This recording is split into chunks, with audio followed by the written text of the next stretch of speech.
Amin'ny anaran'iray sy ny zanaka ary fanahy masina. Amen. Iraintsika ny hira faneva sambatra entintsika midera n'Andriamanitra.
Isika ry Andriamanitra ray zanaka ary fanahy masinao, misaotranao izahay raha tafangona indray noho ny anaranao ka mankalaza sy manome voninahitra anao eto amin'izao trano izay nifidiananao anay izao.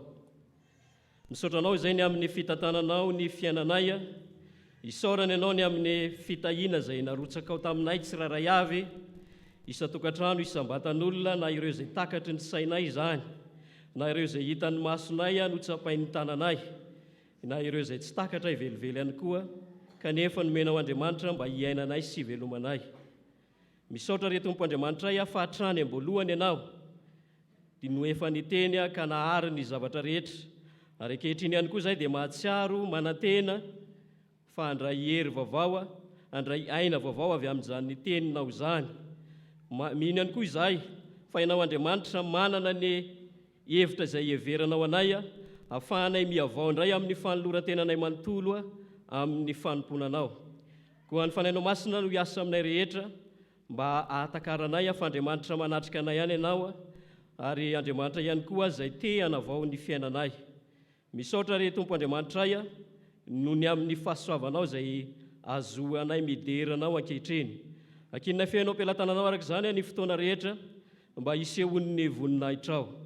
Ny vavaka dia tonononay amin'ny anaranao Jesoa, ilay efa nampiombona anay amin'ny vavaka manao hoe: Rainay o izay ny an-danitra, ho masinina ny anaranao, tonga ny fanjakanao, atao any ny sitraponao ety an-tany taky ny an-danitra. Melo ny anona saza ho anay, ary mamelany olokay taky namelanay izay meloka taminay. Raza mitondra anay fakapanahy, manafanay amin'ny ratsy, anao fanjakana sy ny hery ary voninahitra mandrakizay. Amen. Petraka fifaliana isika ry havana, iomanisika ao amin'ny fandrenesana ny sitrapon'Andriamanitra ka ny hira fa 470 amin'ny 100 ny 2 sy ny 2 ary ny 3 no hiraintsika.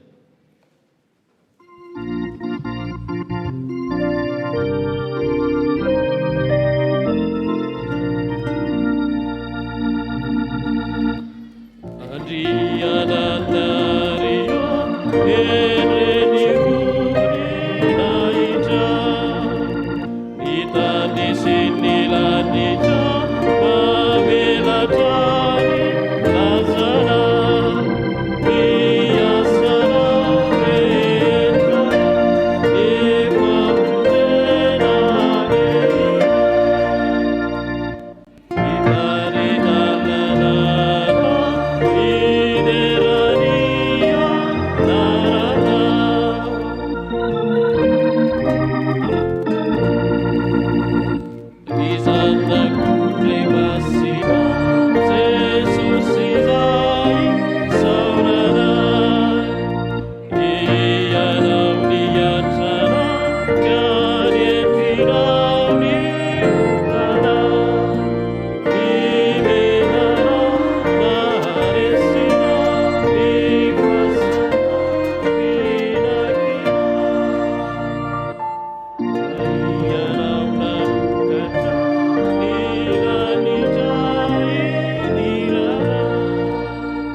mivara amintsika ny tompo riavana ampahany amin'izay ny hitantsika ao amin'ny Korintianina voalohany toko 1:20 ny andininy 7:20 hatramin'ny andininy 1:30. Hoy ny apôstôly masina manao hoe: ka nazovy no mihinana ny mofo sy misotro amin'ny kapoaky tompo amin'ny fanahy mendrika dia homeloka amin'ny tena sy ny rano tompo izy. Fa aoka ny olona mantatra ny tenany dia aoka izy hinana ny mofo sy isotro amin'ny kapoaka, fa izay rehetra mihinana sy misotro dia mihinana sy misotro fanamelohana ho an'ny tenany raha tsy mamantatra ny teny izy. Noho izany dia betsaka no marary sy marofo eo aminareo, ary maro ihany no efa nodimandry. Fa raha mba mamantatra ny tenantsika isika dia tsy mba ho tsaraina. Amen. Sambatra maintsy lalana izay manderaka lalàn'i Jehovah, sambatra izay mitandrina ny teny vavolombelony ka mitady azy amin'ny fo rehetra. Amen. Tsy natanteraka izany sitrapon'Andriamanitra izany tsika riavana, koa andeha hiaiky ny tsy famarinantsika ka anaraka ao am-potsika izao vavaka fifonana fiaikenkeloka izao. Hivavaka isika. Ry Andriamanitra ray be fitiavana, misaotra anao izay ny amin'ny fitiavanao izay mbola asehonao aminay isan'andro. Isaorana ianao ny amin'ny famindramponao satria tanteraka tokoa ny teninao ka hiainanay isan'andro izany. Isaorana ianao fa na dia tsy tanteraka ary izahay dia mbola mamindra fo aminay hatrany ianao ka mitaona anay hitodika aminao Andriamanitra, handray ny famonjena avy aminao. Tsapanay manoloana ny sitraponao ny tsy fahatanterahanay, satria manoloana ny fanasana masina izay anasanao ny olona rehetra dia matetika izahay no mihinana amin'ny fanahy tsy mendrika, tsy mamantatra ny tenanay. Mifondro izay ry Tompo Andriamanitray, ary isaorana ihany koa ianao satria ny fanavotana izay efa nataonao tao amin'ny Kristy zanakao no anananay famonjena, ary izany ihany koa no mbola hitodianay ankehitriny. Ndreto ny fiangonanao, andreto izay tsirairay avy, miaiky ny tsy fahamarinanay, miaiky ny elokay ao anatin'izao vavaka mangina izay asandratra izao.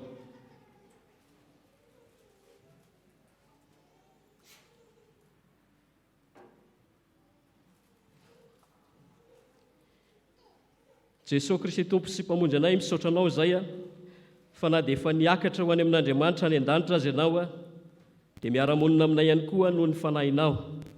Na dia avy petraka azy ianao dia mahafantatra ny amponay tsirairay avy, ary mandray anay ihany koa izay nibebaka marina tokoa eo anatrehanao.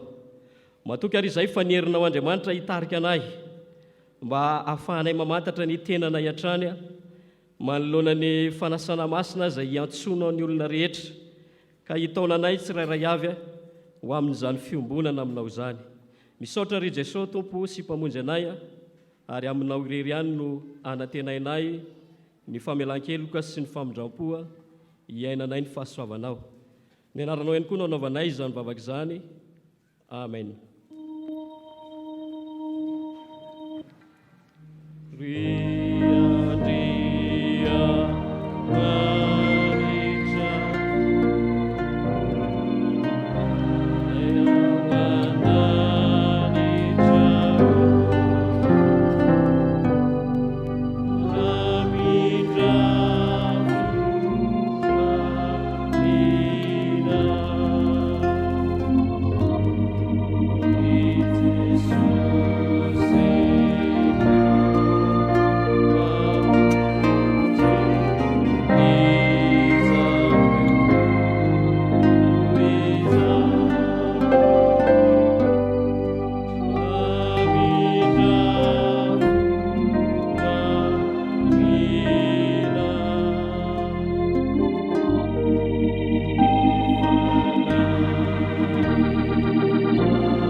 antsika izay ny haiko ny fahatsoantsika teo anatrehan'Andriamanitra dia mitsangana havana andray ny teny famelan-keloka izay omen'ny tompo ho antsika. Tsangana isika rehetra. Hoy ny soratra masina, fa raha mandeha eo mazava isika tahaka azy eo mazava dia manana firaisana isika ary ny rahan'i Jesosy zanany no manadio antsika ho afaka amin'ny ota rehetra. Raha hoy isika tsy manota isika dia mamita tena ary marina tsy ao anatintsika.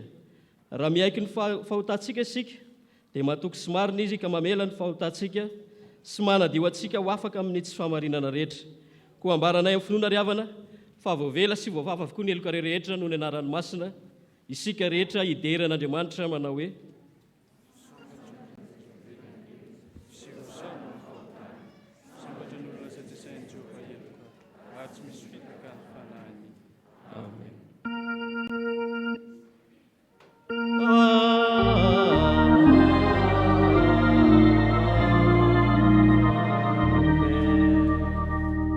voninahitra any amin'ny avo indrindra ho an'Andriamanitra.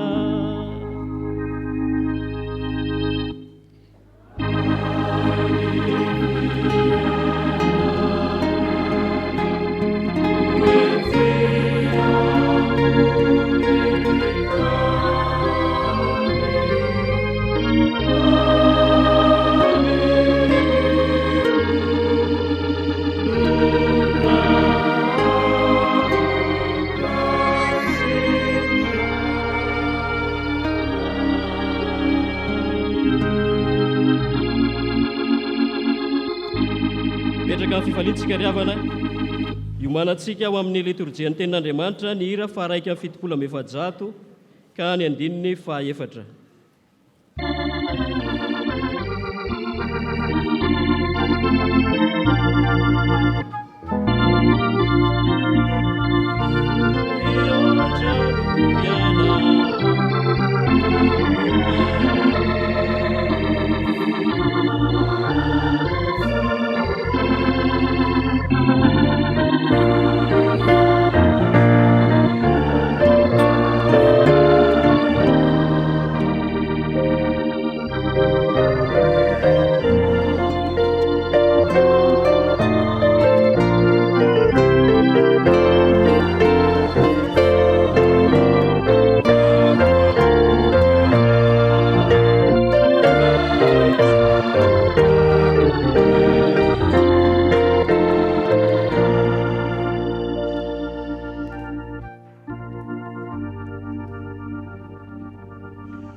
Amaky ny soratra masina isika ry havana.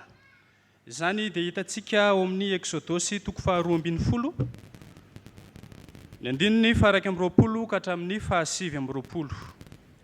Exodosy 2:20, ny 9:20 ka hatramin'ny 7:20.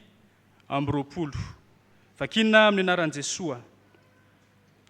Dia nampanalain'i Mosesy ny loholon'ny Israely rehetra ka hoy izy taminy: mandehana ianareo ka maka ondry ho anareo araka ny foko-pirenenareo avy ka vonoy ny Paska.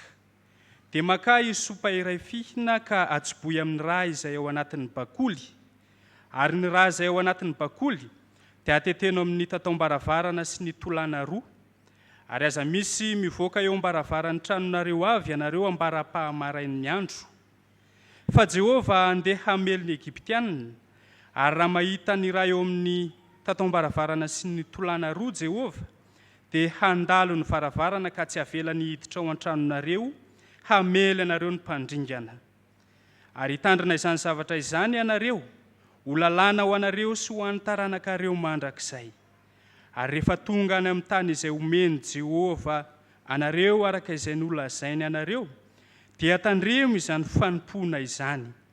Raha anontany anareo ny zanakareo hoe inona no anton'izao fanompoana ataonareo izao, dia ho lazainareo hoe izao dia famonoana ny pasika ny Jehova izay nandalo ny tranony zanak'Israely tany Egipta raha namely ny Egiptianina izy fa namonjy ny tao an-tranontsika.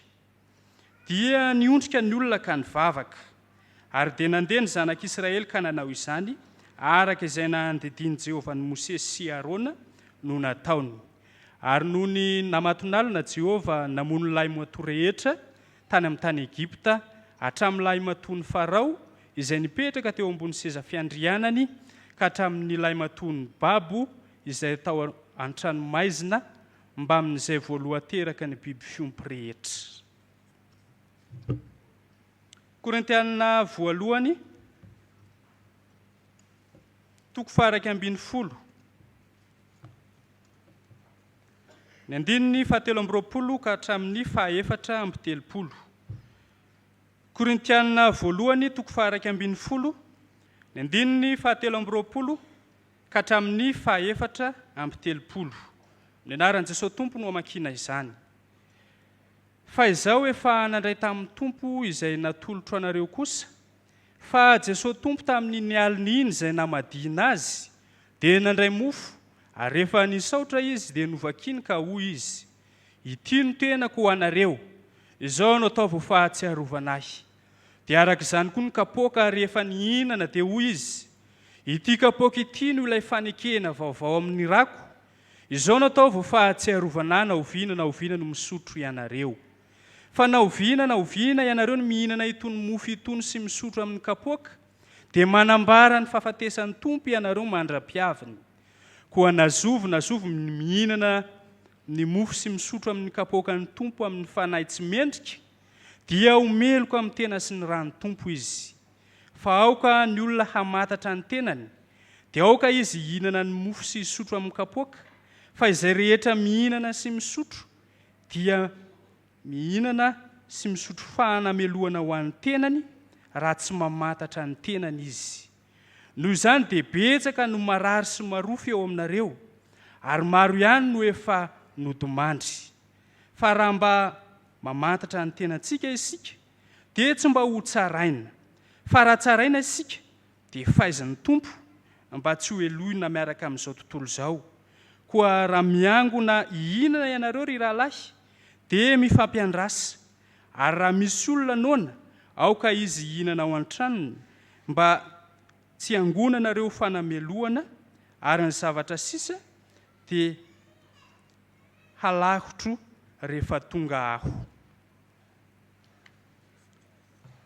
Filazantsara araka ny Lioka toko faha 12 ny andininy 7 ka hatramin'ny 20.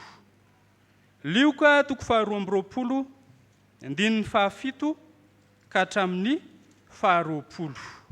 Andeha hitsangana isika ry havana.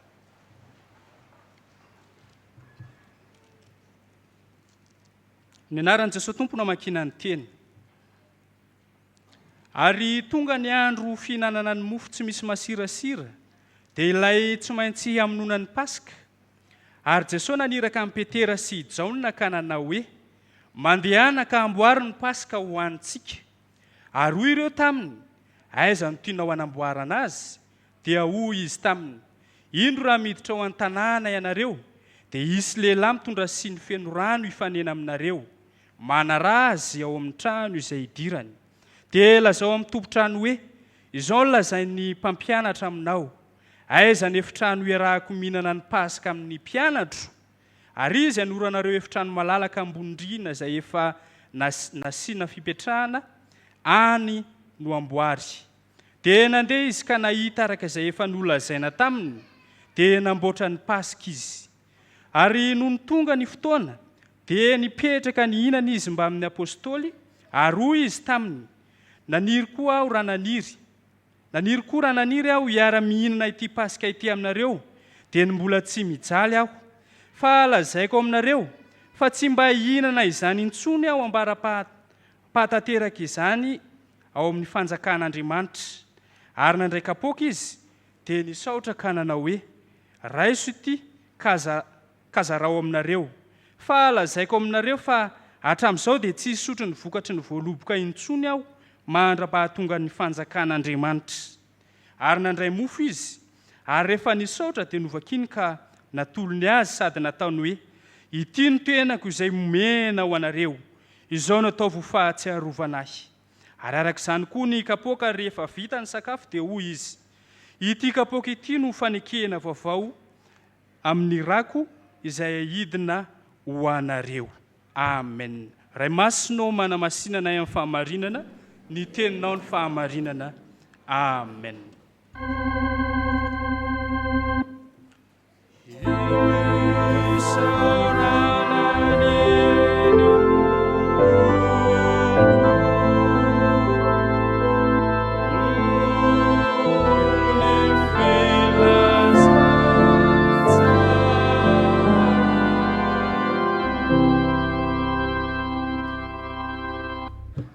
Ivavaka isika ry havana. Ry Andriamanitra Tompo rainay any an-danitro, misaotra anao izay fa Andriamanitra miteny aminay isan'andro san'andro ianao, ary izany fitenenanao aminay izany dia pirofo ny fitiavanao anay. Ankehitriny Andriamanitra dia mbola niteny taminay koa ianao, ka raha andray ny afatrao avy amin'izany teninao izany izahay, dia mangataka ny fanahy masina mba hitarika anay. Azonay mandray tsara ny afatrao, azonay tsara ihany koa miaina ny teninao, koa mitarianay ry Andriamanitra Tomponay eo amin'ny alalan'ny fanahy masina, dia mitenena Tompo tahaka ny fombanao, fa mieno anao izay mpanomponao. Amin'ny anaran'i Jesosy Tompo no ivavahana toy izany. Amen.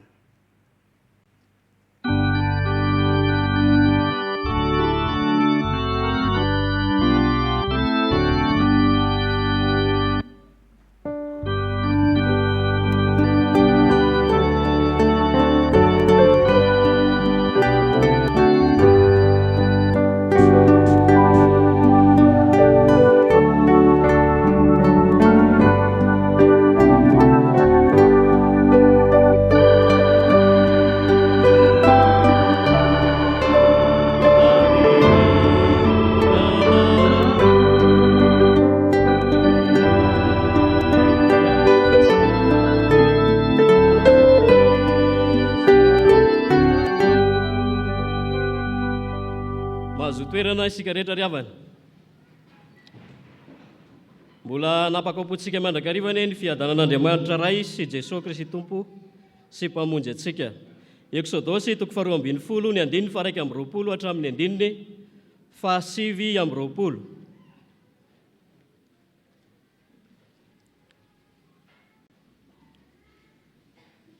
Ny teny grika hoe Eksodosy dia adika amin'ny teny tsotra hoe lalana mitondra mivoaka, ary izany fitondrana ny zanak'Israely mivoaka izany dia mifandray indrindra ny amin'ny atao hoe ny fanandevozana azy sy ny fanafahan'Andriamanitra azy manoloana izany fanandevozana izany.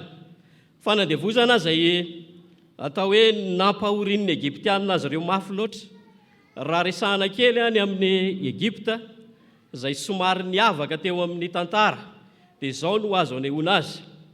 Ny teny izay nadikatsika hoe Egypta dia ny Grika no nakatsika azy. Fa ny Hebreo rehefa miantso ny Egyptianina dia manambara ilay teny hoe Mitsraim na Mizraim. Io teny hoe Mitsraim io dikany raha atao amin'ny dika teny malalaka dia ilay ataontsika ety amin'ny sehatry ny tafika sy ny ady hoe forteresse na toerana mafy, izany hoe zavatra azo anteherana izay miditra ao dia rava avokoa. Toerana mafy azo anteherana satria hitantsika tsara teo amin'ny tantara fa rehefa nisy ny mosary tamin'ny andron'i Jakoba dia taizany olona no nidodododo tany Egypta, ary tsy vitan'izay ihany koa fa rehefa misy ny fahavalo tratra n'ity firenena anankiray ity dia sarotsarotra ny anafahana manoloana n'izany atao hoe fahefan'ny Egyptianina izany. Izay mahatonga ilay tantara ny zanak'Israely rehefa nandevozin'ny Egyptianina dia tsy maintsy niditra mivantan'Andriamanitra, ary izany fidiran'Andriamanitra mivantana izany manafaka ny zanak'Israely eo an-tanan'ny Egyptianina, izay nieritreretin'izao tontolo izao hoe tsy hisy haharesy azy. Izany fanafahana nataon'Andriamanitra izany no votoatin'ny bokin'ny Eksodosy, ary mahatonga antsika ilazan'ny bokin'ny Eksodosy hoe bokin'ny fanafahana. satria miresaka ny fanafahana izay nataon'Andriamanitra tamin'ny zanak'Israely io. Io fanafahana io nefa riavana dia endriky ny nanafahan'Andriamanitra antsika miala avy eo amin'ny vahoan'ny fahotana, fanandevozan'ny fahotana makany amin'ny fiainana mandrakizay, endriky ny fialantsika miala avy amin'ny maizina makany amin'ny fahazavana mahagaga. Ka ao anatin'izay ihany koa no hitarihana antsika ho amin'ny lohahevitra izay banjintsika amin'ity volana ity, manao hoe miorena amin'ny Tompo amin'ny fanasany, satria ilay fanafahana niala avy any amin'ny fanandevozana makany amin'ilay toerana izay nampanantenain'Andriamanitra dia misy lalana nitondran'Andriamanitra azy ireo tao. Io lalana io anankiray amin'io lalana io ny Pasika, izay ataon'ny teny Hebreo hoe Pesa moa ny dikany hoe Pesa dia mandingana na fandinganana, misy dingana tsy maintsy atao ao, ary ny Pasika no anankiray amin'izany. Ka izay rehetrarehetra te hiaina ny fanafahan'Andriamanitra na ny fiainana izay omen'Andriamanitra dia tsy maintsy mandalo an'io dingana io, tsy maintsy miaina an'io Pasika io. Ary izay no ahafahantsika miteny, ahafahan'ny fiangonana miteny, mitarika ny fiangonana rehetra amin'ny teny io ity hoe izay rehetra te ho vahoaka an'Andriamanitra, izay rehetra te hiaina ny fiainana izay omen'Andriamanitra azy dia tsy maintsy miaina ihany koa an'izany Pasika izany na ny fanasan'ny Tompo rehefa tamin'ny andron'i Jesosy moa izany. Noho izany ny lohatenin'izao afatra izao izay hotoriana amintsika dia manao hoe ny kristianina miorina amin'ny Tompo. Ny kristianina miorina amin'ny Tompo ny voalohany dia mino ny famonjen'Andriamanitra. Manino izy teo ry havana? Mino ny famonjen'Andriamanitra.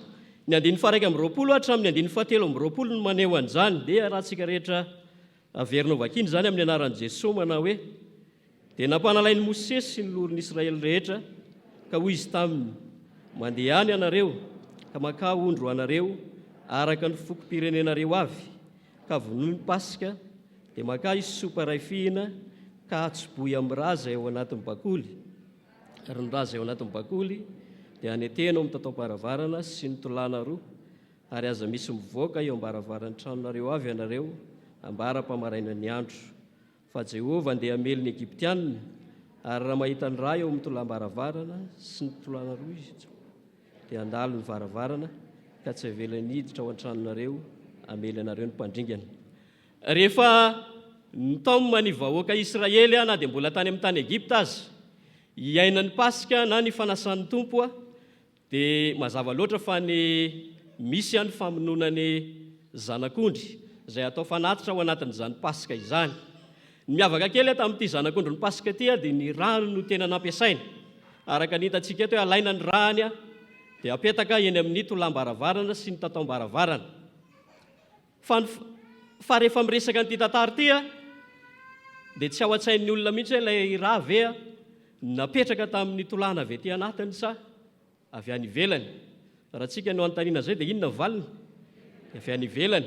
Satria miankina amin'ilay hoe iza no tiana hita azy no ametrahana an'ilay ra, fa tsisy ametraka an'ilay ra aty an-trano, fa raha aty an-trano no apetraka io ianao ao an-trano ihany no mahita an'ilay izy. Izay ihany koa izany no hitarihana antsika hoe tsy ilay ao an-tokantrano no zava-dehibe mahita an'ilay ra, fa izay ao ivelany.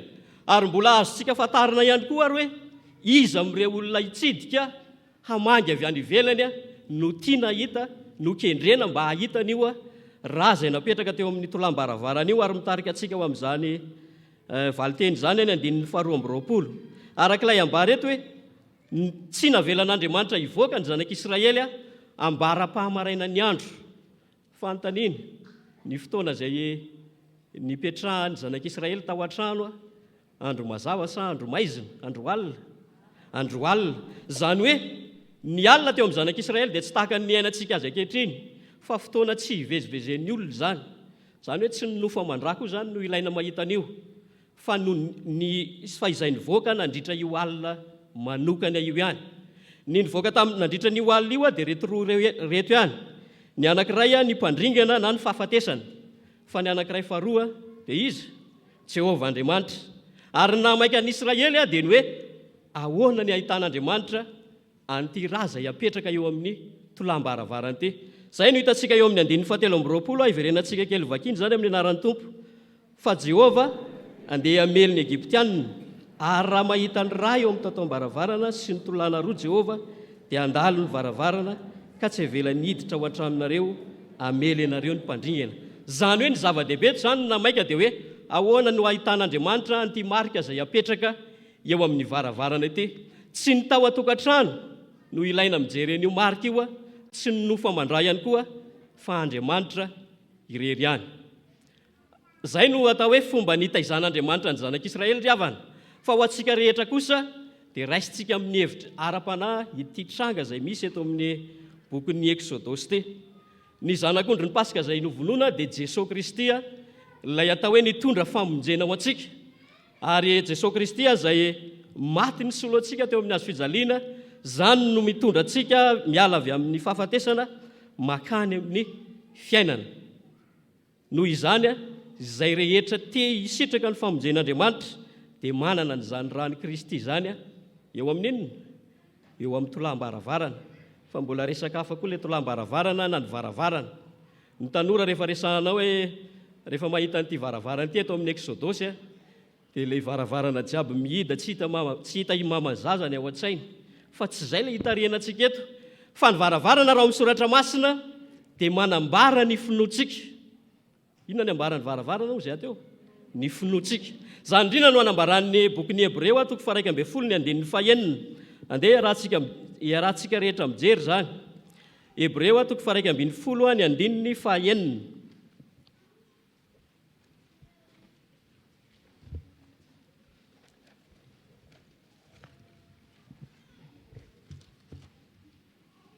Any amin'ny testamenta vaovao ny Hebreo fa tsy ho akaiky ny Eksodosy.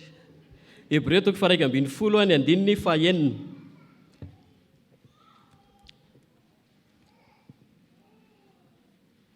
Iarahantsika mamaky ny tapany voalohany. Amin'ny anaran'ny Tompo manao hoe: fa raha tsy amin'ny finoana dia tsy misy azo atao ahazoana sitraka aminy. Ehatra eo ihany. Fa raha tsy amin'ny finoana dia tsy misy azo atao ahazoana sitraka amin'Andriamanitra. Zany hoe ilay finoana dia tsy inona fa varavarana hifandraisana amin'Andriamanitra. Raha tsy amin'ny alalan'ny finoana dia tsy misy azontsika atao na inona na inona. Noho izany izay ny toerana izay ametrahantsika ny rany Jesosy Kristy dia ny finoantsika irery ihany. Ny zavatra jeren'Andriamanitra zany hoe raha mino ny olona anankiray dia ny jeren'Andriamanitra hoe mino ny rany Jesosy Kristy izy.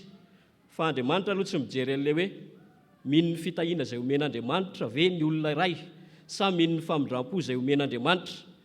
Eo ao anatiny ihany zany, ao anatin'ny atao hoe finoantsika. Fa ny mamaika an'Andriamanitra, ny jerevan'Andriamanitra amin'io varavarana ifandraisantsika amin'io dia izay hoe nandray nanaiky ny famelan-keloka izay nalatsaky Jesosy Kristy tamin'ny alalan'ny rano ve isika tsirairay avy. Amin'izao atao hoe vaninandro iainantsika izao raha nytaniana ny olona hoe ianao ve mino an'Andriamanitra, ataoko hoe 20% ny zanak'olombelona dia mamaly hoe eny, mino aho. Fa ilay zavatra inon'ny olona misy karazany samihafa. Eo aloha ny olona mino Andriamanitra hafa, ireny tsy resahantsika intsony. Ho an'ny olona mino Andriamanitra hafa, hitan'Andriamanitra eo amin'ny finoany ve ilay rany Kristy sa tsy hitany? Tsy hitan'Andriamanitra. Zany hoe tsy ho an'ireny olona ireny ny famonjena. Fa ny anjaran'ireny dia raha araka-ty Eksodosy ity dia ny fandringianana sy ny fahafatesana raha tsy miova izy.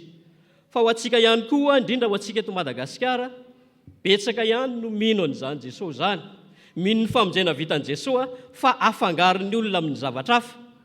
Anisan'ny afangaron'ny olona ary omen'ny olona vahana kokoa ohatra ny fanantenany zavatra. Betsaka ny fiangonana materialista kokoa noho ny amin'ny raha-pitahaina amin'ilay hoe famonjena izay vitan'Andriamanitra. Misy fiangonana eto amintsika taona maromaro lasa izay. Rehefa mitoriteny ilay pastera dia misy zavatra ohatr'izao foana ao anatin'ilay toriteniny hoe isika fiangonana, isika kristianina ao tam-piangonana ozy izy rehefa anorina trano dia asio garazy ilay trano ary ataovy malalaka ny varavarana, malalaka ny vavahady mba hidiran'ny fiara. Ka na olona atao hoe tena sahirana ara-pivelomana ary dia nentanina sy nampiana mba hanana an'izany toetra izany. Rehefa taty aoriana ianona indray ilay toriten'ilay pastera dia niteny izy hoe ny zavatra mamaika ny fiangonana, ny tenin'Andriamanitra ny filazantsara mamaika ny fiangonana dia ny hanafahana ny olona ao anatin'ny trosa. Zany hoe ilay olona nentanina tary hoe manaova trano ngezangeza mba hidiran'ny fiara ka lasa ny trosa daholo ilay olona. satria tsy nisy ny vola fa nanonofonofo teo fotsiny. Zay ny anankiray. Fa anisan'ny manimba ny atao hoe toetry ny finoantsika ankehitriny ihany koa dia ilay resaka fahagagana izay ahely amin'ny haino aman-jery maro samihafa amin'izao vaninandro iainantsika izao. Misy tantara ity izay natrehanay tany amin'ny fiangonana anankiray izay atao hoe tena miondana fahagagana. Misy namantsika ihany efa narian'izy ity. Tamin'izay izay mivady mbola tsy niteraka fa nisy niantso hoe ndao mba hivavaka any aminay fa ohatry ny mahafinaritra anareo izy. Dia nivavaka tsaroko tsara tamin'izay fotoan'izay ohatran'ilay nitoerana nipetrahanay. Misy an'ity rangée voalohany ity dia eo amin'ilay manomboka an'ilay fizarany faharoa eo teo izay no nipetraka. Izany hoe hita an'ilay pastera tsara. Rehefa vita ilay torotenin'ilay pastera dia misy an'ilay fotoana izay andraisana an'ilay olona iny. Dia ozy izy sady mitodika any aminao hoe fifaliana ao antsika ry havana ozy izy hatramin'izay ka hatramin'izao dia misy komorianina mamangy atrantsika rehefa mivavaka. Io zay tamin'ilay olona nitarika hoe tena tsy izy iny. Tsy nentinay ilay mazianareo tamin'ino. Dia izay ny zavatra iainana lasa mandainga eny ambony altara satria lasa ilay fahagagana no mitarika ny finoan'ny olona. Tsika tsy miteny hoe tsy mino an'i Jesosy izy ireny, fa ilay finoanan'i Jesosy lasa nampandeferina no ilay fahagagana, no ilay fitiavan-javatra izay atao hoe tsy mitondra antsika ho any amin'ny fiainana miaraka amin'Andriamanitra fa ny etỳ an-tany ihany. Noho izany ry havana maraitra ao amin'ny tompo raha hijery antsika Andriamanitra, raha mijery ny finoantsika Andriamanitra, ny mahamaika an'Andriamanitra dia ny hoe nandray mino ny rany Jesosy Kristy izay maneho ny famonjen'Andriamanitra ho antsika ve isika tsirairay avy. Tsy hoe tsy mino ny fitahian'Andriamanitra akory isika, tsy hoe tsy mino ny fitantanan'Andriamanitra ny fiainantsika akory isika, fa ny mahamaika, ny amehezana ny finoana dia ny rany Jesosy Kristy irery ihany.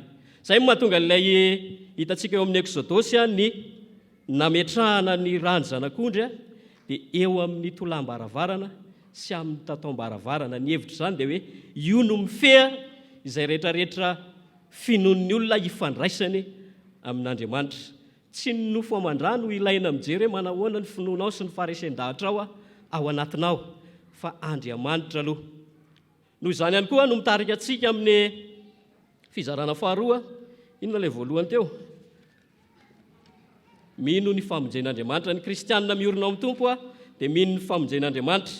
Fa ny faharoa dia izao hoe ny kristianina miorina ao amin'ny tompo amin'ny alalan'ny fanasan'ny tompo dia misantatra sahady ny fiainana mandrakizay. Misantatra ny fiainana mandrakizay. Inona izy teo ry havana? Misantatra ny fiainana mandrakizay. Ny 420 hatramin'ny 720 no vakiantsika izay maneho izany. Amin'ny anaran'i Jesosy manao hoe ary hitandrina izany zavatra izay ianareo, ho lalàna ho anareo sy ho an'ny taranaka-reo mandrakizay. Ary rehefa tonga any amin'ny tany izay omeny Jehovah anareo, araka ny zay ny anareo, dia tandremo izany fanompony izany.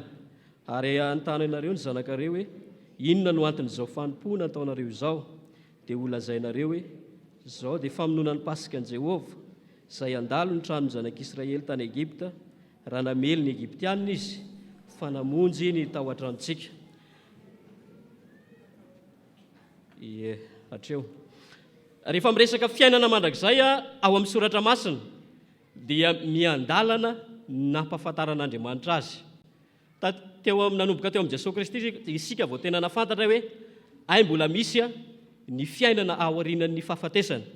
Fa ao amin'ny testamenta taloha, indrindra eto amin'ny bokin'ny Genesis sy ny bokin'ny Exodosy dia mbola tsy takatry ny sain'ny olona izany hoe misy fiainana ao aorianan'ny fahafatesana. Fa ny eritreretiny ilay fiainana izay omen'Andriamanitra azy dia ilay fiainan'ny taranaka mitohy eo amin'ny toerana izay nampanantenain'Andriamanitra azy ireo. Ny toerana na ny firenena izay nampanantenain'Andriamanitra n'Israely dia ny tany Kanana, tany Kananita sy ny Perizita izay ho raisin'ny zanak'Israely ao aorianan'izao tantara eto amin'ny Exodosy izao. Izany hoe ny fiainana mandrakizay teo amin'ny zanak'Israely raha ho an'izy ireo nandritra ny tantara eto amin'ny bokin'ny Exodosy dia ny fiainana ao amin'ny tany Kanana izay fiainana nampanantenain'Andriamanitra. Io zany ny fiainana mandrakizay fantany, ilay fiainana mitohy ao. Ny zavatra ambara eto dia misy fifandraisany amin'io fiainana izay ho avy io ny fanatanterahana ny Pasika, ary endrika anankiroa no anehoana izany. Ny andininy 420 ny endriny voalohany. Ny Pasika dia hoarin'Andriamanitra amin'ny lalàna izay tsy maintsy ifampifehezana rehefa tonga ao anatin'io atao hoe fiainana izay ampanantenan'Andriamanitra io. Izany hoe ny Pasika dia hoarina amin'ny lalàna izay mbola iainana rehefa iainana ny fiainana mandrakizay. Ary rehefa miresaka hoe lalàna ao amin'Andriamanitra dia tsy tahaka an'ilay heverantsika azy. Ny mpandinika dia mieritreritra hoe ny Malagasy dia anisan'ny firenena tsy tia lalàna indrindra, tsy tia fehezina satria eritreretintsika ho famoretana ny lalàna. Fa ny lalàna kosa ao amin'Andriamanitra dia santatry ny fiainana izay omen'Andriamanitra antsika. Santatry ny fiainana mandrakizay koa ary raha marimarina kokoa. Satria andehantsika andray ohatra anankiray. Inona ohatra lalàna fantatritsika? Eo amin'ny didi folo, laza anankiray. Aza mijangajanga. Ao aza mijangajanga. Misy mitena hoe izay foana ny tenenin'ny olona tsy fantatra maninona ary. Anankiray amin'ilay lalàna ilay didi fafito hoe aza mijangajanga. Ao te antany antsika hoe any amin'ny fiainana mandrakizay ve misy mijangajanga sa tsy misy? Tsy misy. Izany hoe ilay lalàna izay nomenan'ny Mosesy dia endrik'ilay fiainana izay miaraka amin'Andriamanitra. Toy izany ihany koa raha mitentsika hoe aza mangalatra. Ny fiainana mandrakizay tsy misy olona mangalatra any. Dikan'izay rehefa nomena ny lalàna dia ilay fiainana izay ao amin'Andriamanitra no entina eto amintsika. Noho izany raha ho lalàna ho any amin'ny fiainana mandrakizay ny Pasika, dikan'izay ny fiainana ny Pasika dia tsy inona akory fa fisantarana sahady an'io fiainana izay ho avy izay omen'Andriamanitra io. Izay mahatonga azy eto, mahatonga n'Andriamanitra, mahatonga ny Mosesy miteny eto hoe mbola ho lalàna ho an'ny zanak'Israely io rehefa tonga amin'ny fiainana izay omen'Andriamanitra azy izy. Izay ny endrika voalohany. Fa ny endrika faharoa izay anehoana ny Pasika ihany koa dia hoarina amin'ny fanompoana izay mitohy ao anatin'ny fiainana mandrakizay io. Rehefa miresaka fanompoana dia tsy mitovy amin'ilay fanompoana teo aloha izay niainan'ny zanak'Israely. Satria rehefa mandinika ny bokin'ny Eksodosy dia misy fanompoana karazany roa. Ny anankiray ilay fanompoana izay miendrika fanandevozana. Ary io ilay ambaran'ny Eksodosy 4 hatramin'ny 5 hoe fanompoana mafy. Io zany tena endriky ny fanandevozana, endrika tsy misy fahafahana. Fa ilay fanompoana izay ampanantenan'Andriamanitra eto kosa dia fisantarana sahady ihany koa an'ilay atao hoe fiainana any amin'ny fiainana mandrakizay dia ny tany Kanana tamin'izany fotoana izany. Tahaka izany ihany koa no iainantsika izany ankehitriny ry havana.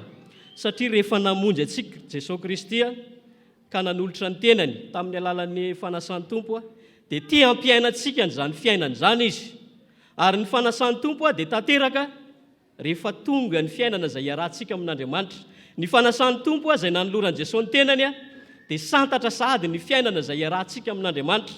Izay mahatonga ny Jesosy izay hampianatra izany ao amin'ny filazantsara araka ny Lioka 2:20, ny andininy 9:10. Filazantsara ny Lioka 2:20, ny andininy 9:10.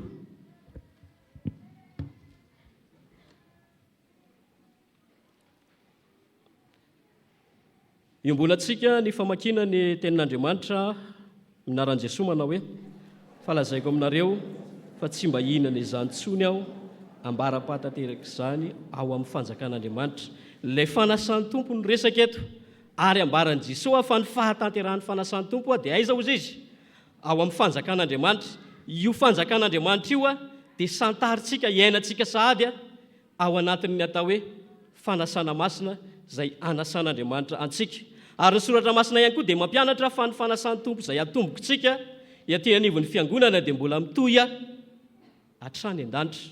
Maneho an'izany ny Apokalipsy 5:5, ny andininy 7 hatramin'ny andininy 7:10. Bokin'ny Apokalipsy 5:5, ny andininy 7 hatramin'ny andininy 7:10.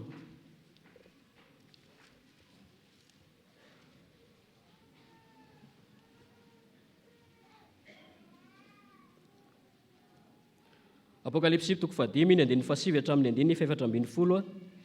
Iombonatsika ny vaky ny teny soratra masina amin'ny anaran'i Jesosy manao hoe ary ny firam-baovao izy ka nanao hoe ianao no miendrika haka ny boky sy hamany tombo-kaseny fa voavono ianao ary ny ranao no nanavotanao an'Andriamanitra olona avy tamin'ny fokom-pirenena rehetra sy ny samy hafa fiteny sy ny olona ary ny firenena rehetra, ary efa nataonao fanjakana sy mpisorona ho an'Andriamanitsika ireo, ary manjaka ambony tany izy. Ary nahita aho sady nandreny feon'ny anjely maro manodidina ny seza fiandrianana sy ny zava-mananaina ary ny olona, ary ny isany dia alinalina sy arivoarivo. Nanao tamin'ny feo mahery hoe: ny zanak'ondry izay novonoina dia mendrika andray hery sy arena sy fahendrena sy faherezana sy aja sy voninahitra ary saotra. Ary izao zavatra rehetra izao, na izay any an-danitra, na izay ambony tany sy ambany tany, na izay any an-dranomasina, mba amin'izay rehetra ao anatiny, dia reko samy nanao hoe: ho an'ilay mipetraka eo ambony seza fiandrianana sy ho an'izany akondro ene, ny saotra sy ny ady sy ny voninahitra ary ny fanjakana mandrakizay. Ary ny zava-manana efatra nanao hoe: ary ny amen, olona dia ny ankohoka ka ny vavaka. Hitantsika avy ao anatin'io teny izay nomeny Jesosy tamin'ny alalan'i Jaona apôstôly io fa ny endriky ny fanasan'ny Tompo izay iainantsika ankehitriny, izay anehoantsika ny Jesosy, ilay namela ny fahotantsika, namela ny fahadisoantsika, ilay novonoina noho ny fahotantsika mba hamonjenantsika, dia mbola averiny izay rehetra tonga ao an-danitra, ka izay ihany koa mahatonga antsika hoe rehefa iombona amin'ny fanasana masina dia mahatsiaro izay rehetrarehetra efa sambatra any amin'Andriamanitra, satria fanompona amin'toy io. Noho izany ry havana, raha miaina ny fanasan'ny Tompontsika dia tsinona akory izany fa fisantarantsika sahady ny fiainana mandrakizay. Ary rehefa atao hoe ao anatin'ny fandraisana fanasan'ny Tompontsika arak'izany ny zavatra tokony ho tsapantsika ao anatin'ny fandraisana ny fanasan'ny Tompo dia ny faharesen-dahatra hoe manana anjara amin'ny fiainana mandrakizay isika rehetra. Fa ny zava-misy mampametra-panontaniana ihany. Matetika ny olona rehefa aty am-piangonana no mahavantana ny olona kokoa, tsy hoe ratsy akory ilay izy, izay mahareforme antsika manaraka ny fanitsim-pivavahana, dia ny manome vahana ny tenin'Andriamanitra. Hany ka somary latsa-danja hoe inona ny zava-dehibe tokony ho tsarovana ao anatin'ny fanasan'ny Tompo na ny sakramenta hafa. Ary na itsika rehefa ao anatin'ny toriteny ohatr'izao dia ny mahavantana antsika kokoa ny manoratra, ny maka feo mba hitadidiavana hoe inona ny afatra nomen'Andriamanitra tamin'ny teny io ty. Fa vitsy amintsika no miezaka mitadidy mandray miazona hoe inona no fiainana vaovao izay niraisiko tao amin'Andriamanitra androany rehefa niatrika ny fanasan'ny Tompo. Ary rehefa misy olona le sendra tsy mivavaka izy ny fanontanian'ny olona dia hoe nanahoana ny toriteny tao, fa tsy misy olona manontany mihitsy hoe nanahoana le fanasan'ny Tompo tao. Zay ny fiainantsika, satria zay ny nanazarana antsika. Fa eto kosa ny tenin'Andriamanitra dia mitaona antsika handinika an'izany mahazava-dehibe ny fanasan'ny Tompo izany. Ary ny mahazava-dehibe ny fanasan'ny Tompo dia ny fahatsapantsika fa santatry ny fiainana mandrakizay izay iarahantsika amin'Andriamanitra io. Noho izany amin'izao zany ny zavatra tokony ho tsaroana dia rehefa miatrika ny fanasana masina antsika, rehefa nandiny tenintsika araka ny ambarany bokin'ny Korintianina, dia tokony azo antoka fa manana n'izany fiainana mandrakizay izany ary efa nisantatra izany sady. Ka rehefa notanian'ny olona hoe manahoana ny fandraisana tao, dia tsy miteny hoe nahery be ilay divay, fa ny zavatra ambara dia hoe tena noraisiko ary resy lahatra fa manana anjara ho amin'ny fiainana mandrakizay raha tsy miova. Raha tsy miova koa aloha, fa raha vao miova dia tsy tafavoaka, satria izay ilay fampianaran'i Jesosy izay maharitra hatramin'ny farany no vonjeny. Afatra roa no men'Andriamanitra ao amintsika tamin'ity anio ty ry havana. Ny kristianina miorina ao amin'ny Tompo ny voalohany teo dia mino ny famonjen'Andriamanitra. Ny faharoa misantatra sahady ny fiainana mandrakizay. Andray ny fanasan'ny Tompo tsika rehefa avy eo.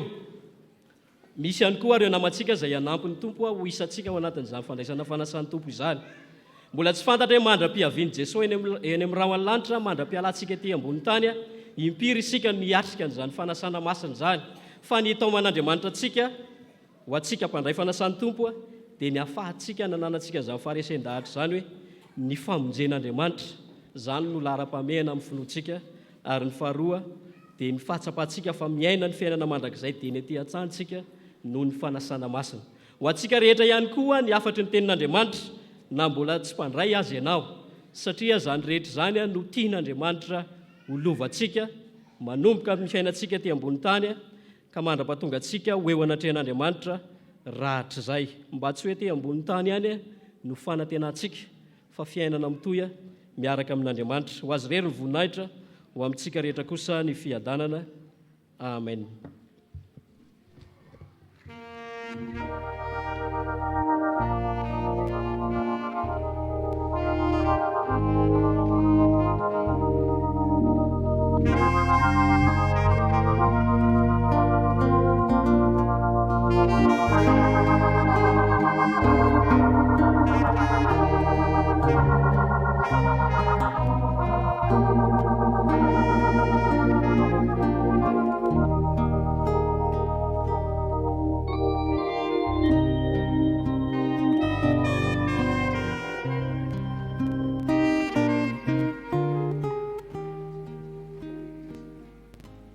Andeha iombona mivavaka isika ry havana.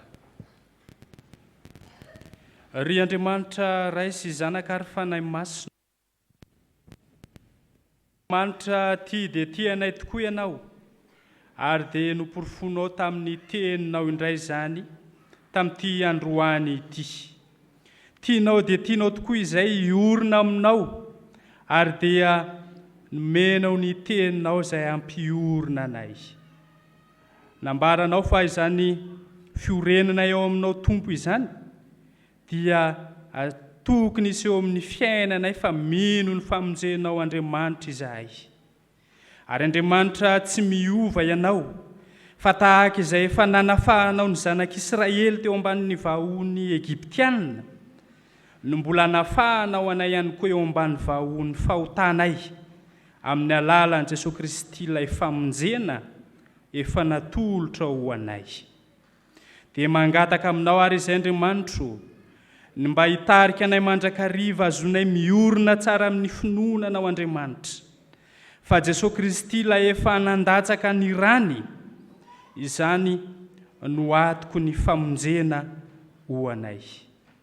Dia misaotra anao koa Andriamanitro, ny amin'ny teny fampanantenana sy ny teny fampaherezana nomenao, fa izahay izay miorina aminao Tompo dia efa misantatra sady ny fiainana mandrakizay.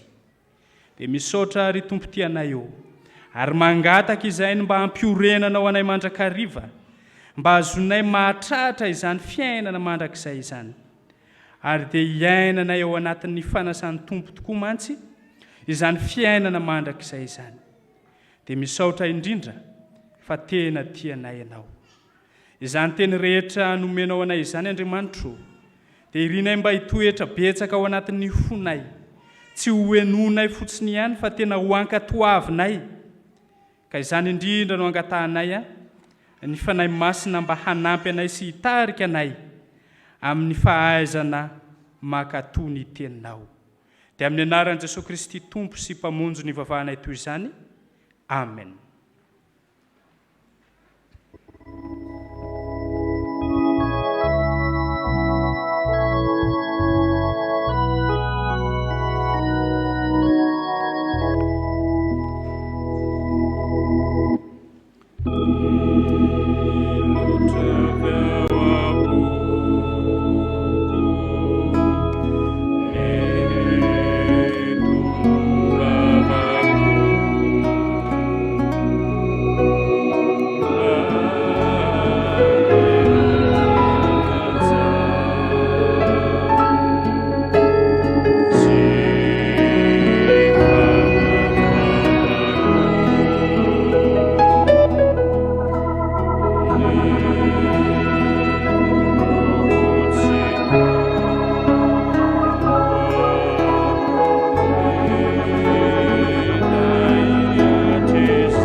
ry havana malala rehetra amin'ny tompo andeha hanambara ny finoantsika eo anatrehan'Andriamanitra isika ka ny fanekempinoana apôstôlika no iombona antsika andeha hiara-hitsangana isika rehetra.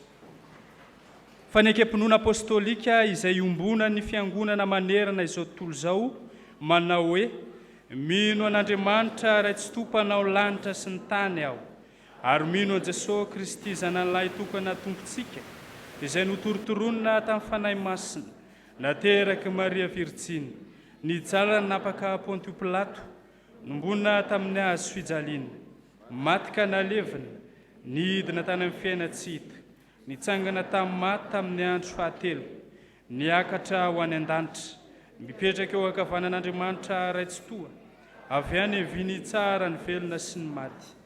Mino ny fanahy masina aho, ny fiangonana masina manerana izao tontolo izao, ny fiombona ny olona masina, ny famelan-keloko, ny fitsangana ny tena amin'ny maty, ary ny fiainana mandrakizay. Amen. Mahazo toerana ianareo.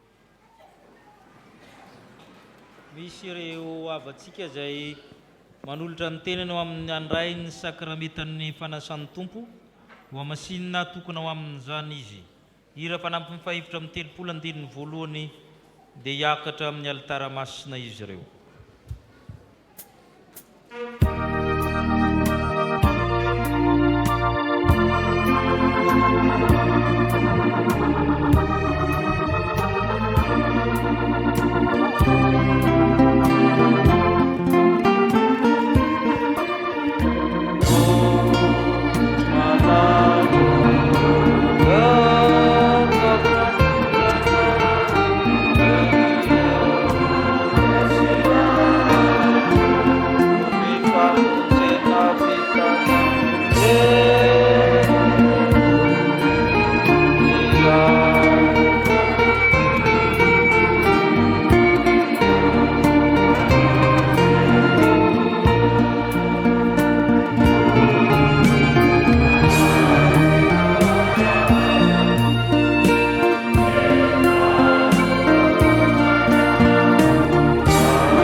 Fahasoavan'Andriamanitra izay hitondran'ny fiangonany, fifaliana ho antsika mandray reto olomonjaina reto mba hanorana ny teniny andray izany sakramenta masina izany.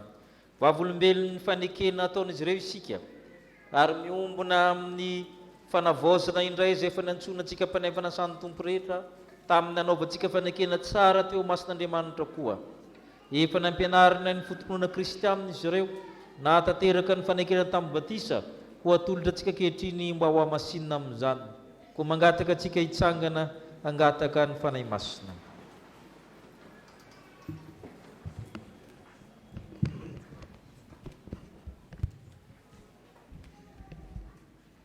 Hivavaka isika ry havana. Ry Andriamanitra rainay mandrakizay eo, misaotra anao amin'ny fonay manontolo tokoa izahay. Sitraka tokoa ny manome toky anay, fa ny teny fikasana momba ny famonjena dia ho anay sy ny zanakay ary ho an'izay rehetra lavitra na iza atsony fitiavana hanantona anao. Andriamanitra tsara sy mahatoky eo, nino ny fanambaranao zahay. Teo am-batisa dia nanokana ny zanakay ho anao zahay, ka nangataka ny irotsahanay ny fahasoavanao aminy, ary nampianarinay azy ireo ny filazantsaranao, ary niezaka izahay na dia malemy aza mba hitarika azy ho amin'ny fiainana mandrakizay. Dia ny mahafantatra anao Andriamanitra, izay Andriamanitra tokana sady marina, sy Jesosy Kristy ilay efa nirainao. Ary ankehitriny rehefa nandre ny antsonao izy, ka efa hifidy ankalalana ny lalana izorany, dia indro tonga eto anatrehanao mba hanambara ny finoana. Ry tompo ranainy an-danitro, mba enory ny vavakay rehetra rehefa miakatra eo aminao azy ireo. Raiso koa izahay rehetra, raiso izay anio amin'ny firaisana masina aminao, amin'ny anaran'i Jesosy Kristy zanakao, ilay mpamonjy anay no angatahana izany vavaka izany. Amen.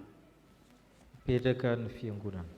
Hoeno itsika ny teny fanorenana ny amin'ny fanokarana izao. Ho ny tompo, izaho ny mpiandry tsara, ny mpiandry tsara manolotra ny ainy amonjy ny ondry.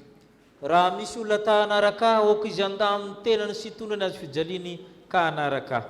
Fa na izy ny tamonjy ny ainy dia very azy, ary na izy navery ny ainy noho ny amiko dia azo azy.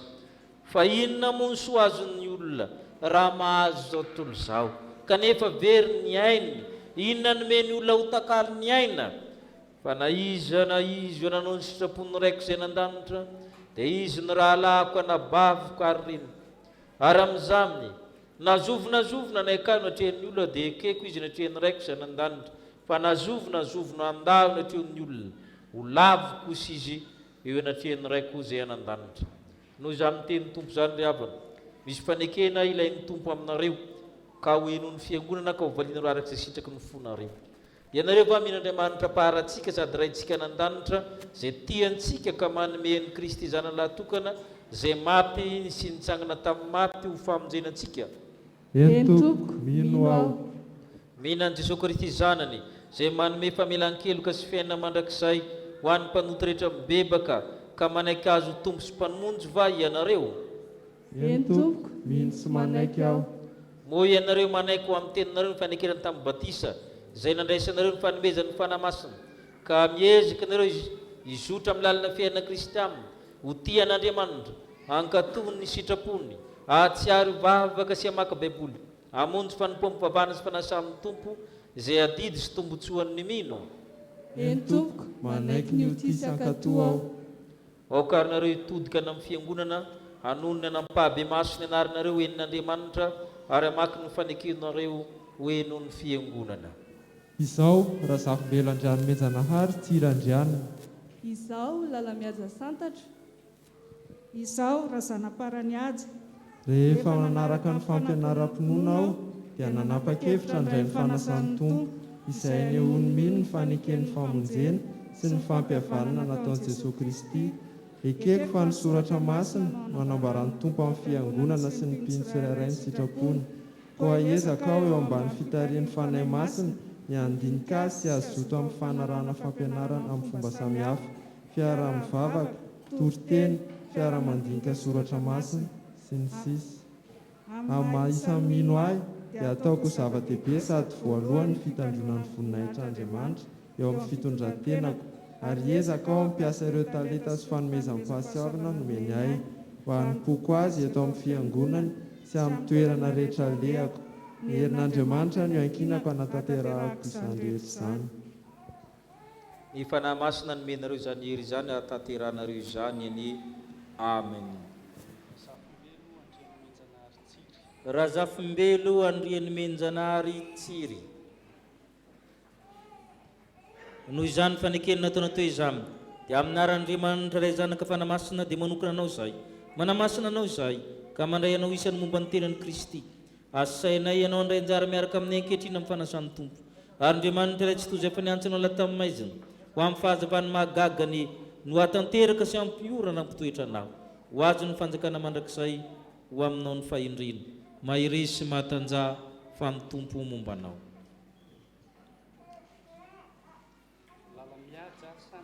Lalamihaja Santatra. Noho izany fanekenana ataona teo izany, dia amin'ny anaran'Andriamanitra ray zanaka fanahy masina manokana anao izay, manahy masina anao izay, ka mandray anao isan'ny momba ny tenan'i Kristy. Asainay ianao ndray anjara miaraka amin'ny ankehitriny amin'ny fanasan'ny tompo, ary Andriamanitra ray tsy toy izay fa niantsona la tamin'ny maizina, ho amin'ny fahazavany mahagagany no hatanteraka sy hampitoetra anao, ho azo ny fanjakana mandrakizay ho aminao ny fanantenana, mahiry sy mahatanja fa ny tompo momba anao. Razanamparany Haja. Noho izany fanekenana ataona teo izany, dia amin'ny anaran'ny ray zanaka fanahy masina dia mandray tananao zay ka manamasina anao sy manokana anao ho isan'ny momba amin'ny tenan'i Kristy. Asainay ianao ndray anjara miaraka amin'ny ankehitriny amin'ny fanasan'ny tompo. Ary Andriamanitra ilay tsy tojo efa niantso lala tamin'ny maizina ho amin'ny fahazavany mahagagany no hatanteraka sy ampiorana mpitoetra anao. Ho azo ny fanjakana mandrakizay ho aminao ny fiadanana. Mahiresy sy mahatanja fa ny tompo momba anao.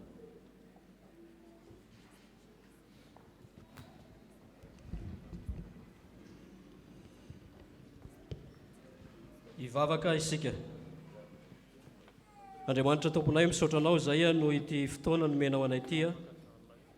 Apetraka eo an-tananao Andriamanitra reto mpanomponao reto izay vao avy nanamafy ampahibe maso ny fanekeny taminao. Ianao Andriamanitra no niantso azy koa namaly izany antsonao zany izy ireo. Taio ny fanapa-kevitra izay hitoerany amin'ny fatokinanao ka mba omeo azy ny hery ananany faharetana amin'izany no ny fanainao masina.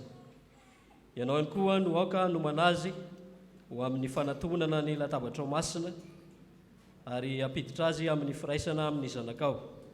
Ataovy maro n'Andriamanitra ny fibebahany, matanjaka ny finoany, tsy azozongozonina ny fanantenany ary mahery ny fitiavany.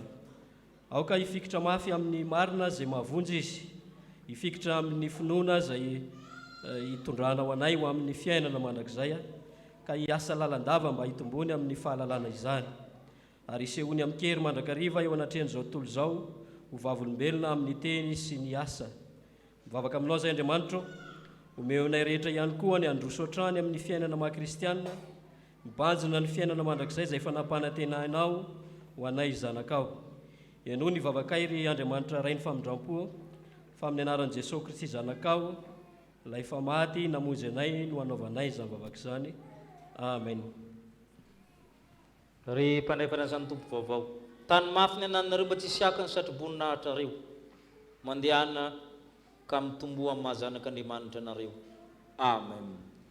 Ny korala antrany folalinda ampahibe no hira minolotra hira mandritra ny rakom-pisaorana.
Nanao zay tiana tao, nanatao fizatao fizaolo, fizaolo loarano tso.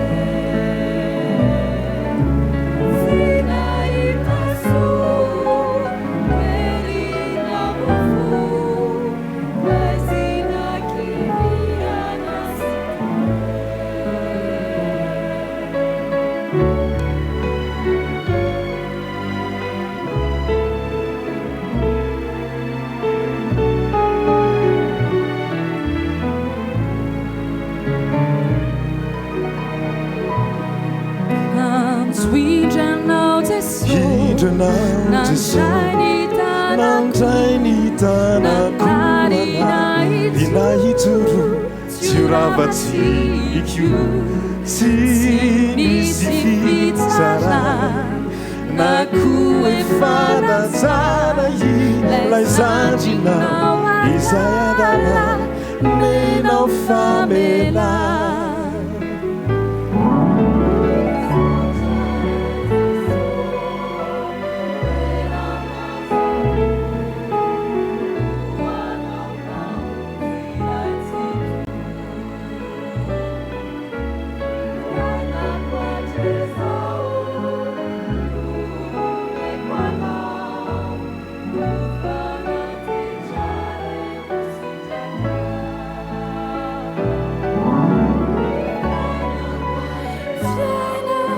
tizao lumekwana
dia mbola faly miaravantsika rehetra ry avana raha tratra izao androany izao ary dia manona ny fiadanan'ny tompo amintsika tsirairay avy nefa izao dia mbola hifaly ao amin'i Jehovah ihany sy ravoravo amin'Andriamanitra ny famonjenay. Jehovah tompo ny tanjako ary manao ny tongotro toy ny andera vavy izy ka mampandeha ahy any amin'ny avonako. Habakoka 3:7 sy ny 7:7. Toy izao indray ny vaovao voaray tamin'izao maraina izao. Ny fiofanan'ny dekona sy ny loholona izay iraisan'ny chapelle militaire rehetra dia atao ny sabotsy 9 ny volana oktobra ho avy izao izay atao mandritra ny tontolo andro. Kaoka isika hisoratra anarana ao amin'ny braony sekretariat. Entanina ihany koa ny sampana rehetra ny amin'ny fanomanana ny 3T 2024 fa ny alahady 1 oktobra ho avy izao no fanafaraterana izany ao amin'ny braony fiangonana. Ny mpitandrina sy ny braony fiangonana dia manao antsoavo ho an'ireo olona izay manana fanomezam-pahasoavana ny amin'ny fikirakirana ny sary sy ny feo mba hanatona ao amin'ny braony mpitandrina na ny braony fiangonana na ny komity teknika dia makasitraka ny amin'ny famaliana ny antso. Anio ihany koa ry havana no farafisiratana anarana ho an'ireo solotena roa isa-tsampana na ny fikambanana na ny dekona hamonjy ny fiaonam-ben'ny homonerie izay atao any amin'ny FJKM Ambohimena any Antsirabe ny alahady 20 oktobra ka hatramin'ny alarobia 17 oktobra. Koa iangaviana ireo sampana izay mbola tsy nanatitra ny anaran'ireo solotenany hanoratra izany rehefa mirava ny fanompoam-pivavahana. Ary ahitana ihany koa izy ireo hanao ny fanomezana amin'ny asa sosialy izay atao any an-toerana sy ny fandraisana anjara amin'ny survêtement izay fitafiana iombonana anaovana amin'io fiaonam-be io izay amin'ny vidiny 35,000 ariary izay manam-paniriana indray anjara mandalo amin'ny braony sekretariat. Andray fitenenana ny solotenan'ny 2015. Vaovao avy amin'ny sampana mpanazava stily. Antsoina ny komity mpivondronana, ny FMTROS, ny mpikambana rehetra ary ny ray aman-dreny ny beazina ho tonga monjy ny fivoriam-be izay atao ny 19 oktobra ho avy izao manomboka amin'ny 2 ora sasany ho fanapahana ny 3T 2024, mijanona ny brosy ny mpiandraikitra aorian'ny fanompom-pivavahana. Sampana VFL, misaotra an'Andriamanitra ary misaotra ny mpitandrina ny birao fiangonana tamina fahasampana nandray anjara tamin'ny lavanty akira teny amin'ny FJKM Ambohinambo Talatamaty ny alahady lasa teo ka nazahoan'izy ireo ny laharana voalohany ary dia misaotra ny tompo noho ny amin'izany. Mampatsiahy mpikambana ihany koa fa efa manomboka ny fianaran-kira ankalazana ny Noely, manentana antsika mba ho tonga maro amin'izany.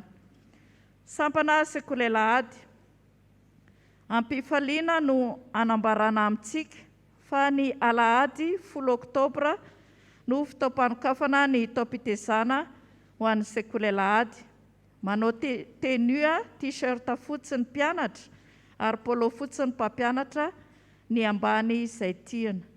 Entanina isika mba samy ho tonga maro be ihany koa amin'ny fizarana ny maro-pakasitrahana ho an'ny mpianatra nanao fanadinana. Entanina ihany koa isika mpiara-mivavaka mba handray anjara mavitrika amin'ny fividianana ny tapakila ho amin'ny concert izay ataon'izy ireo ny 13 Oktobra manomboka amin'ny 3 ora. Ny invitation dia 10 000 ariary, ny billet tsotra 3 ariary, izay azo raisina mpampianatra Sekolela Ady. Miverina ny tanketsa anio arivo amin'ny rora sasany ho refesina mba hanjairana ny tenue vaovao. Sampana tanora RFF, araka nefa natao vaovao teto dia amin'ny sabotsy fa 7 volana Oktobra izao no fihaonana ara-panatanjahantena anasanay ny dekona ny loholona sy ny skoto ny tolakandro manomboka amin'ny 2 ora eny amin'ny terrain Père Pedro Ambohibe. Koa izay tsy mahita toerana dia miainga eto am-piangonana amin'ny 2 ora ny asabotsy io miaraka amin'ny tonton Edy. Mijanona vetivety ny mpikambana RFF rehefa vita ny fanompom-pivavahana. Sampana Dorcas, misy ny fianaran-kira isaky ny asabotsy sy ny alahady manomboka amin'ny 3 ora torakandro eto am-piangonana ary ny alarobia isaky ny groupe kosa dia arakaraka ny fandaminan'ny groupe izany. Izany dia ho fanomanana ny 15 taona ny Sampana Dorcas. Rakim-pisaorana no ny amin'ny fahavitana soutenance mangataka vavaka. Rakim-pisaorana no ny fahasoavana no raisina. Pisaorana Jehovah ary fanaiko ary aza misy atononao fitahiany rehetra. Atolotra ny mpitandrina. Izay indray ry havana vaovao voaray tamin'izao maraina izao, voninahitra ho an'Andriamanitra irery ihany.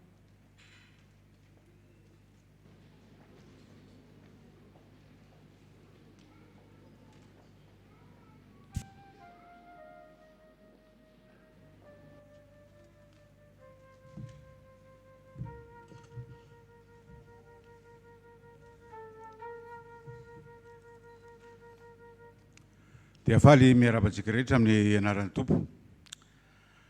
Araka ny toejavatra izay niarahantsika ny teto moa nandritra ny fotoana maromaro reny noho ny ame anara-pahasalamana dia misy ny tetikasa izay tetiandro maromaro izay tsy tanteraka ka voaterina emotra moa izany ka rehefa nivory ny biraon'ny komity ary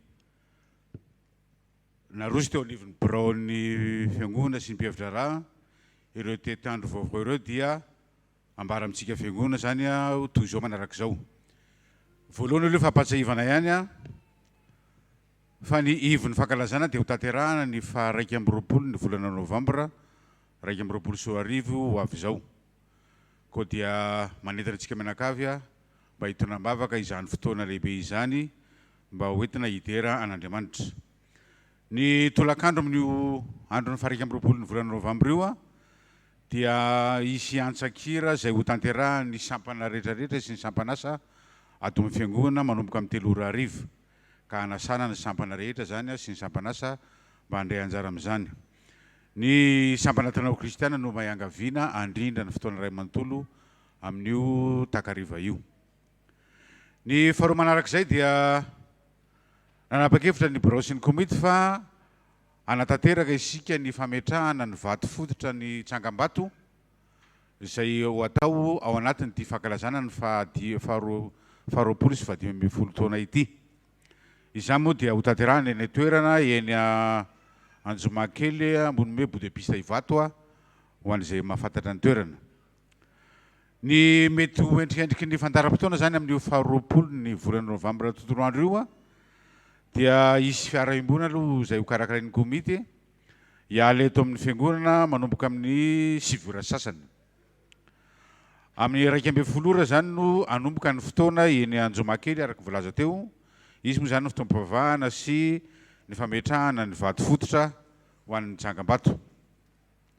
Aorian'izay dia isy ny fanetahana sy ny karazany kilalao fialam-boly maromaro izay anetahana ny sampana rehetrarehetra ihany koa zany atao amin'ny fiangonana mba handray anjara amin'izany. Misy moa zany ohatran'ny hoe karazana animation izay angaviana ny sampana rehetrarehetra mba samy efa hiomana amin'izay fotoana izay. Isany koa ny sakafo izay amidy eny toerana ho antsika rehetra izay ho eny koa dia efa samy mavonina amin'izay daholo zany isika mianakavy. Tsara ihany koa mba ho fanamarena amin'io andro io raha mba mitovy ny fanamiana atao anaovantsika rehetra. Misy moa ny t-shirt izay efa amidy an'ny komity, misy ihany koa ny arovava sy orona. Mety tsy ho ampy antsika le isan'izy ireo satria tsika tonga dia efa hitako hatreto fa tonga dia hividy daholo tsika rehefa avy eo mety tsy ho ampy antsika le t-shirt izay natao ao fa dia mba ny loko fotsy zany mbo amin'ny ambony mba hitambarantsika mianakavy amin'io andro ny faharoapolo ny volana Novambra io. Amin'izay fandaram-potoana izay ihany dia ho ezahana ho faranana amin'ny 3 ora eo ny fitaovana famaranana fotoana dia mba amin'ny 4 ora miainga daholo ny fiara dia mba miara-montsika rehetrarehetra mba ho tonga eto amin'ny fiangonana any amin'ny 5 ariva any mba ho tsotratra ariva loatra akory. Izay no fandaharam-potoana zany ho eritreretina amin'ny faharoapolo ny volana Novambra io. Ny fandaminana madinidinika dia mbola lazaintsika manaraka eto ihany indrindrandrindra moa zany ny saran-dalana izay mety ho alohantsika mikasika ny fiara iombonana. Koa dia manentana antsika mianakavy zany mba samy soratra anarana na ho an'ireo izay andeha amin'ilay fiara iombonana na ho an'ireo izay hitondra ny fiara manokana mba ahafahantsika mamantatra sady ny isantsika rehetrarehetra izay andray anjara sy ho tonga eny amin'ny toerana. Izay no mikasika ny faharoapolo ny volana Novambra. Ny fahatelo dia misy moa ny antsakira izay efa nomanina saika ho tanterana tamin'ny volana avrily lasa teo kanefa moa dia tsy tanteraka zany ka dia rehefa mifampidiniana dia ho tanterahana amin'ny 7 ny volana Desambra ho avy zao amin'ny 2 ora sasany eto am-piangonana ihany ho antsakira io izay iarahantsika amin'ny tarika anjan'i Kristy.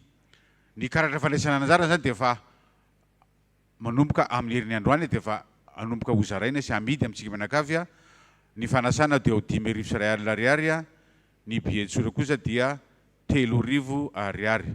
Koa dia manentana antsika rehetra mba samy handray anjara amin'io amin'ny fividianana ny billet sy invitation zany amin'io antsakira izay atao amin'ny 7 ny volana Desambra io. Fanamarihana kely samy hafa mihitsy zany le antsakira izay ataontsika amin'ny 20 ny volana Novambra, hafa mihitsy ihany koa ny antsakira izay ho tanterahana amin'ny 7 ny volana Desambra. Farany dia mba hoentina manatanteraka ny asa manandra rehetrarehetra izay miandry antsika dia antsona ny komity ray manontolo. Ao anatin'ny komity ao misy ny solotena ny sampana, misy ihany koa ireo olon-tsotra izay nanolo-tena, ao anatin'izay ihany koa ny birao. Antsona zany izay komity rehetra mba hivory amin'ny herin'ny androany amin'ny 2 ora sasany eto am-piangonana fa maro dia maro ny zavatra ho dinihana ao anatin'izay ihany koa ny fandinihana ny 3T ho an'ny taona 2024 ho an'ny komity. Ka dia misaotra antsika rehetra naharitra ny aino ho an'Andriamanitra rery ihany ny voninahitra.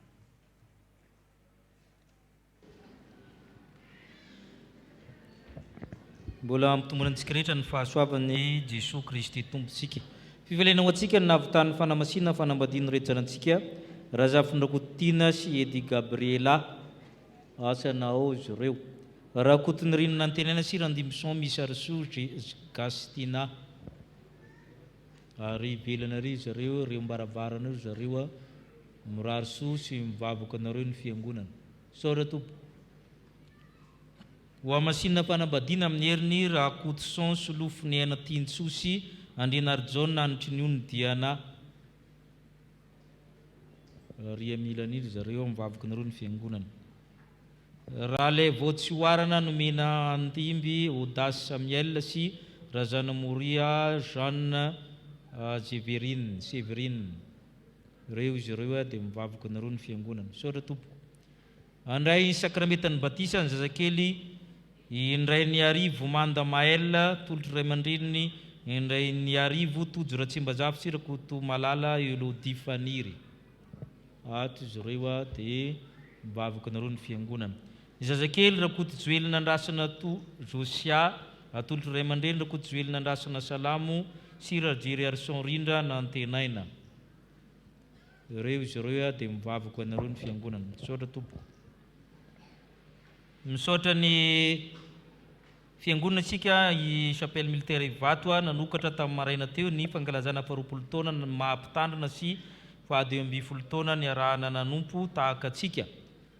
Tany sika solotena ny soloana Andriamatoa Jeneraly filohan'ny fiangonana sy Andriamatoa Jeneraly filohan'ny komitin'ny fankalazana mitarika ny solotenatsika tany Ivato dia isorana tsika rehetra tonga tany Décone nisy ny K25 nisy ary nisy ny Christian Natsotra nanotrona n'izany dia isorana izy ireo.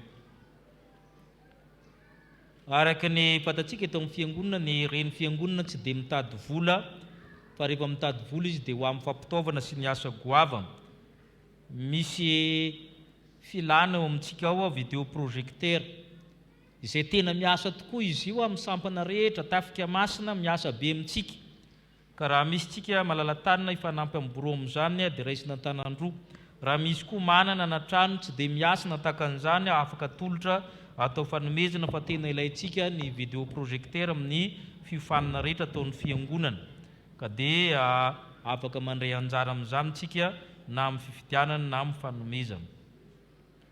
Misy re zanatsika izay afaka fanadinana ho mpitandrina izay vonona andeha hianatra zany mba miakatra aty, izay tsy vonana zany manao taratasy fa tsy mora akory le izy.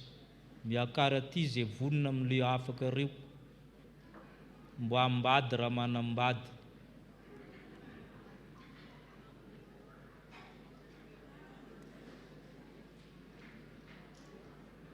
Tsy vorona dia io manko tsy mora io fa sao dia afaka vao toran-kovitra eo fa ngatahako amin'ny Andriamanitra nareo misikosikotra ny pasteur io mba ho afa mpanadinina pasteur daholo ny zanakareo ahitanareo hoe paty matsiro izao sasedapy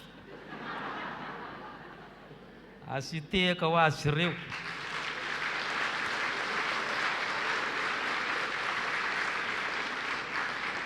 Arabaina nareo sampana AFF ny Skotoa ny tanora ny fifoazana Dorcas koa satria zanako zareo ao zareo itsika rehetra tehaka ho an'ny sampana rehetrarehetra zany fa sampana namokan'ireo.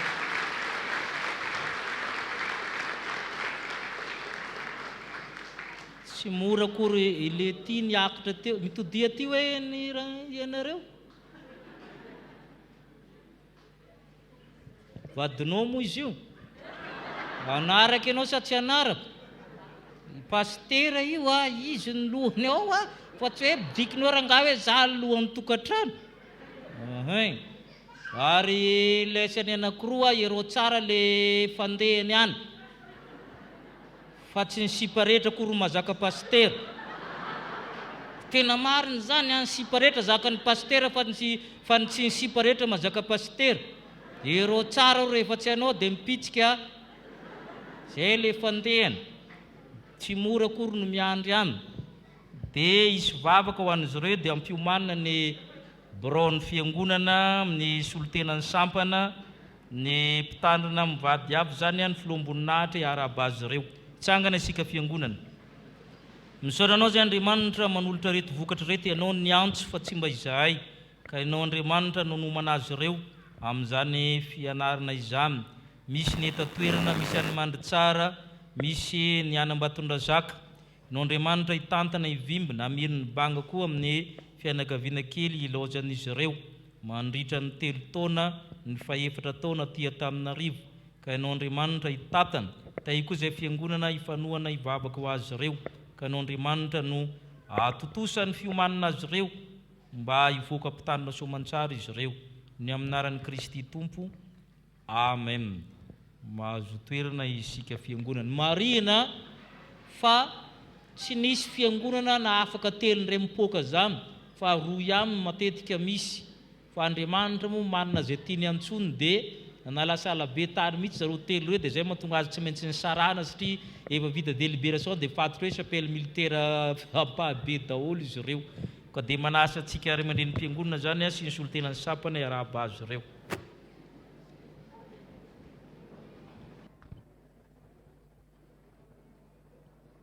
Arabe nenao so malahelo enao na dia elo zany mahasaraka tahaka izany koa raha clerety.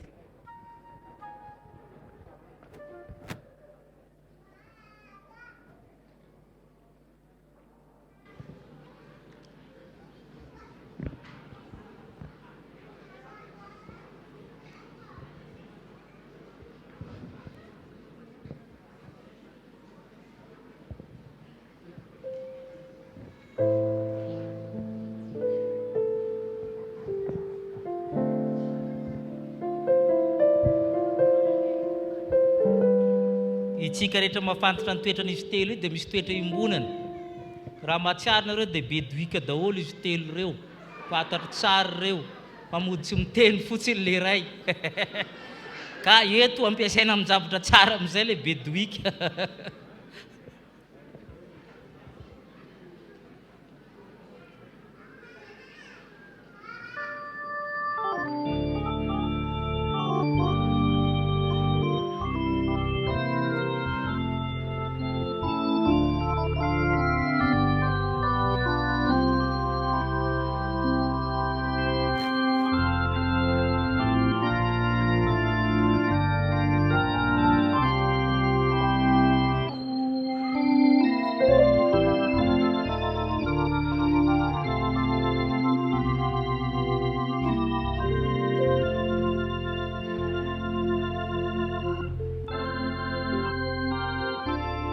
Marina fa tokony hiofana ny vadin'izy ireo izay mieritreritra ho mety fandanjan'izany dia miofana, misy candidat miofana.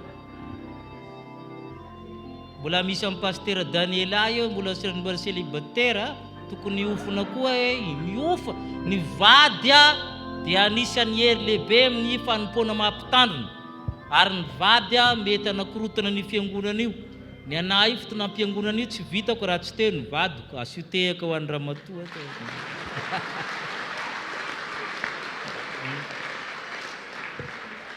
Za tsy miteny hoe manambady malaky fa miteny hoe tokony hiofana ny vadinareo.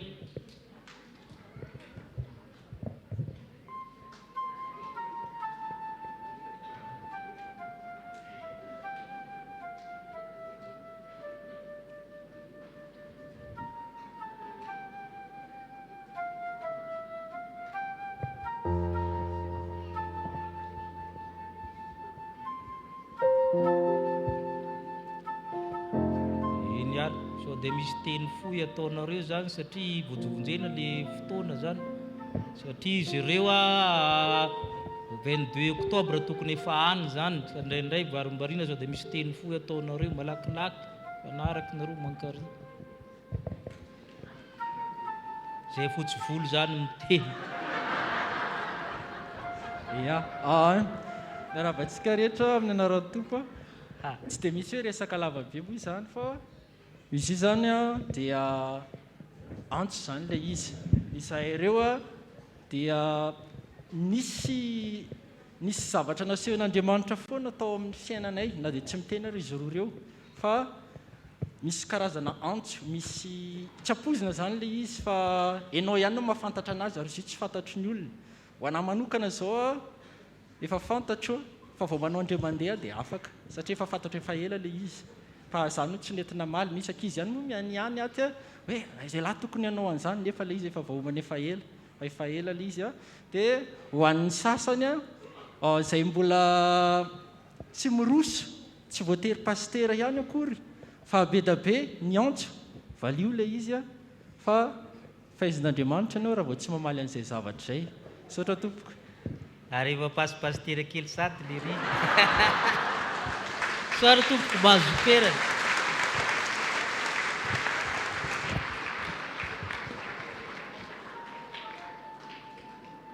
Ary tena nanahirana mihitsy satria paster le mampianatra ry dia misy mijery bilana mihitsy ahoana moa ny anazy no afaka dolo dia nanahirakirina ihany zany le izy fa Andriamanitra no tena mahita fa tena tsisy za tsy anatin'le manao délibération any fa ny tompony miantso zany. Tonga amin'ny fotoana rojom-bavaka isika ianareo tonga tsingerin-taona Oktobra hitsangana ho araben'ny fiangonana. Ireo izay natsiaro fahasoavana manokana tiana hisaorana ny tompo hitsangana. Ireo izay marary sy manana ny marary hitsangana. Ireo izay manana olana manokana hifampitombona am-bavaka hitsangana. Ireo izay manamanjonto nampahoriana hitsangana. Misaotra anao zay tompo mbola afaka mifampahery. Nisy nidonam-pahoriana taminay no manamoy ny hava malala. No Andriamanitra nijery azy anasitrana ny fery ary ianao Andriamanitra no ihany ka motsy ny mpitondra tena. Tsy ahiahy amin'ny fiainanao avy izy ireo satria miaraka aminao. Eo am-pilatananao ny fiainana ka nahory izy ankehitriny faly eo aminao. Ananany fanantenana velona ka tsy hitanondrika izy fa hiara-mandeha aminao. Ka na mahatsiaro azy ireo izy dia namana nodimandry, ny havana nodimandry, ianao Andriamanitra kosa hitazy zany fahatsirovana zany no lasa tsikisiehy ary ho lasa tantara mahasoa sy mahafinaritra. Tombo ny reto ny havanay reto, misy manana olana amin'ny tenany, amin'ny tokantranony, amin'ny asana, amin'ny fianarana, misy olana sarobahana, ny amin'ny trosa, ny amin'ny fitsarana, zavatra maro ny famafao ka indraindray izy mitsanga menatra malohana. Mierikerikerera izy toa tsy mahita vahaolana. Ianao tompo no loharaha amin'ny vahaolana. Jesosy Kristy ny vahaolana, vato fehizoro azon'ireo iantsapazana. Ankana amin'izy moa izay Andriamanitra fa ianao no manana miteny fiainana mandrakizay. Ianao reriny tsy manosobotanina azy ireo ka ianao Andriamanitra mahazo any olana izany. Ampahery azy ireo ianao ka hita fa Andriamanitra tsara sady mpanao ny tsara ianao. Ka hifaly aminao izy ireo fa Andriamanitra mamaly vavaka ianao. Misy ny marary, manana ny marary amin'ny toerana maro samihafa. Na ato amin'ny fiangonana izany na ny ivelany. No Andriamanitra hikasika azy ireo amin'ny tananao feno olatra. Anasitrina aretina rehetra, hiaro ny aidiny tsidina nan-davaka. Hitsambikina tahaka amin'ny diery izy. Hiazakazaka izy tsy ho reraka andeha izy tsy ho sasatra. Fa ianao ny fahasitranana ho aminay rehetra. Ianao mitondra ny aretinay dia sitrana azy ireo ianao. Nisaoranao zay ny amin'ny fahasoavana ny ray sy ny roa tavanay reto. Fahasoavana ara-nofo, ara-tsaina, ara-batana, ara-pananana, ara-panahy. Ianao ny nanome ka hisaorana ianao. Taony tsy nampoizina, taony efa nangatahany fatratra. Fa zay nomenao azy dia mahasoa azy. Koa mideranao izy ireo, mankalaza anao izy ireo satria Andriamanitra tokoa ianao. Tompo sady mpanome aina ka mahita ny mahasoa ny zanakao. Tahatra ny tsingerin-taona reto avanay reto. Nanisy ny andronay tokoa izay, ny volondohanay dia voaisa avokoa. Ianao ny manome fofinaina amin'ny vavorona, manome ny fitombon'ny taolo anatin'ny kibon'ny reniny ary ianao ny mandrefy azy. Tsy hainay ny manovana na iray minitra ary amin'ny andro iainanay, na manampy iray santimetatra amin'ny halavanay. Fa zany rehetra zany dia heverinay voajanahary, tsy mandeha ho azy anefa izany fa ny fitahianao mahasoa. Ka amin'ny anaranao ny arabana azy ireo, dia tombo fahendrena, fahasoavana, fifaliana, fiadanana, hita fity amin'Andriamanitra sy ny olona izy ireo. Ka ianao Andriamanitra hiahy azy ireo ka arabainay amin'ny anaranao izy ireo. Fantatrao ny mahasoa ny tsirairay na mbola tsy mangataka, na ny mipetraka, na ny mitsangana, na ny anan-tokotany, ny anan-tokantrano, ny andranam-pitan-dranomasina manaraka izao vavaka izao. Ianao Andriamanitra no ampahery azy ireo. Hanome izay ilainy. Fa ianao dia tsy mba olombelona ka angatahana ny zanany mofo ka hanome azy vato.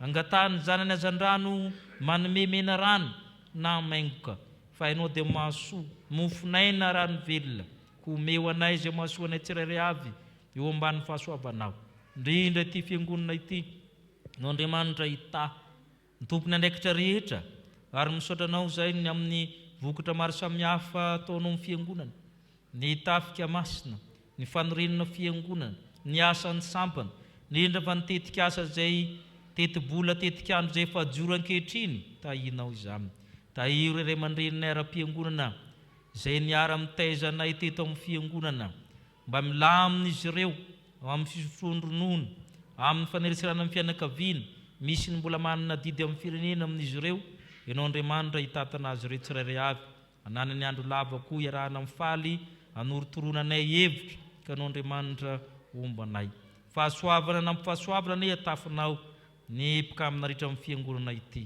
ny amin'ny aran'i Kristy irery aminy amen tahatra ny tsingerin-taonina redo morary soa indrindra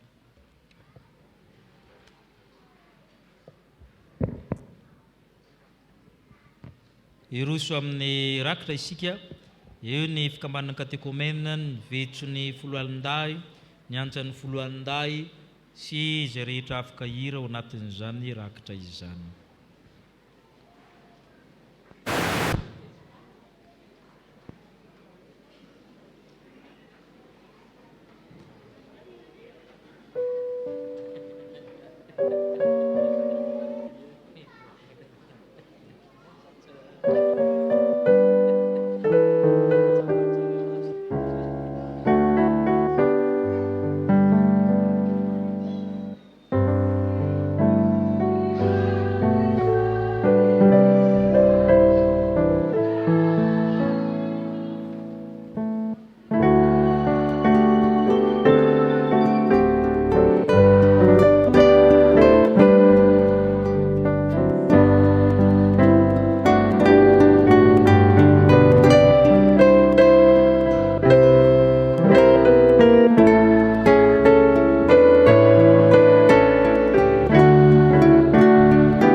tsangana isika rehetra nolotra ny rakitra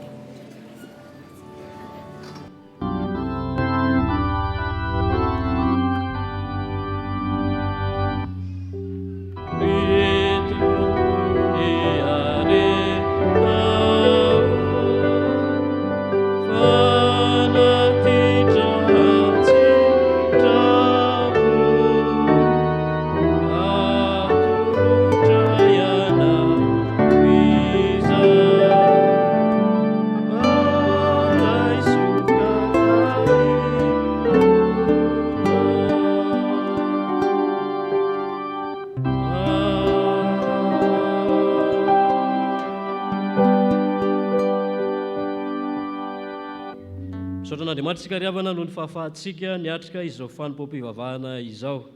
Misy ny fandraisana ny fanasan'ny tompo aorianan'izao ako asaina sika mpandray fanasan'ny tompo rehetra, ny mpandray vaovao, ny vahiny ihany koa izay anisany zany mpandray fanasan'ny tompo zany dia asainay iara-iombon-databatra aminay ao anatin'izany. 5:30 ny andininy voalohany sy ny faharoa no iraintsika mialohan'ny tsodrano, ny andininy fahatelo sy ny fahaefatra aorian'ny tsodrano.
todi-drano izay atolotra antsika rehetra amin'ny anaran'ny tompo.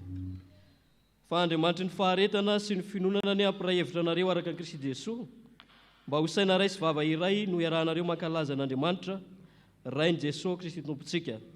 Ary Andriamanitry ny fanantenanany amenonareo amin'ny fifaliana sy ny fiadanana rehetra amin'ny finoanareo, mba hitombonareo amin'ny fanantenana no ny hery ny fanahy masina. Amen.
Iombontsika amin'ny vavaka mangina isaorantsika n'Andriamanitra.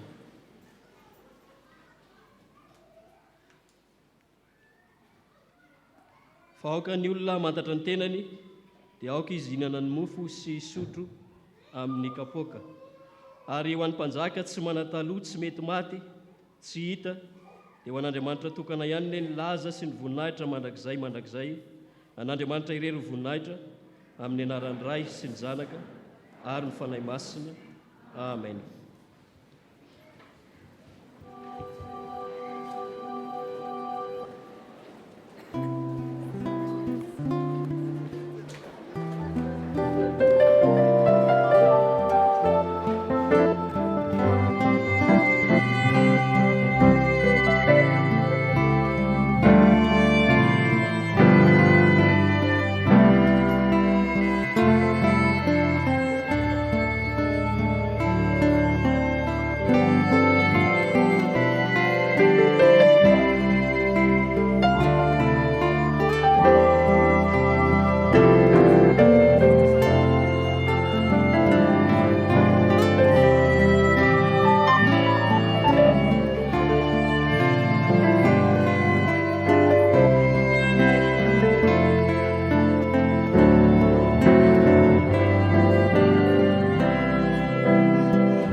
fanahy ampakarina manao hoe avia, ary eo ka izay mare hanao hoe avia, ary eo ka ho avy izay mangetaheta, ary izay mety oka izy sotro maimaimpona amin'ny ranonaina. Mivelatra monatsika zany fanasana be lehibe atao anan-danitra izany, nefa efa nasan'i Jesosy Kristy antsika sady ety an-tany, koa asan-drato amin'ny tompony fonareo. Mety sy mahavonjy ary tokony ataonay naovinana misaotra anao tompo, fa i Kristy dia tompony tompo sy mpanjakan'ny mpanjaka, Andriamanitra avy amin'ny Andriamanitra, nateraka fa tsy natao, miray amin'ny zavatra rehetra, manana ny fahefana rehetra nandany sy tembon'ny tany, ka amin'ny anarana andoalehan'ny lohalika rehetra, na ny anan-danitra, na ny ety ambon'ny tany, na ny ambamin'ny tany. Feno fankalazana azy anan-danitra no ireo serofima sy ireo kerobima rakotry ny elany, ireo arikanjely, ny mpaminany sy ny apôstôly, ny martiora, ireo razany mino efa tonga any aminao.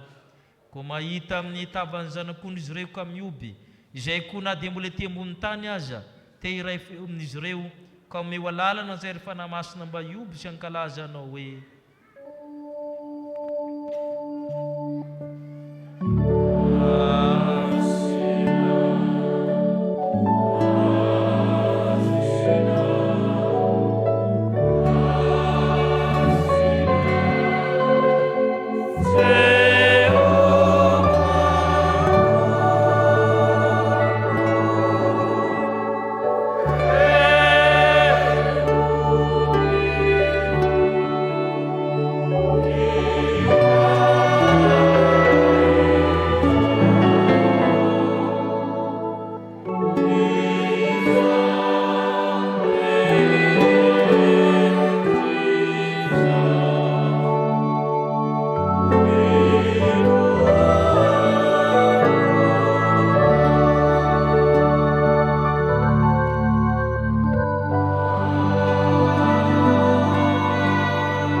sakramenta masina izao.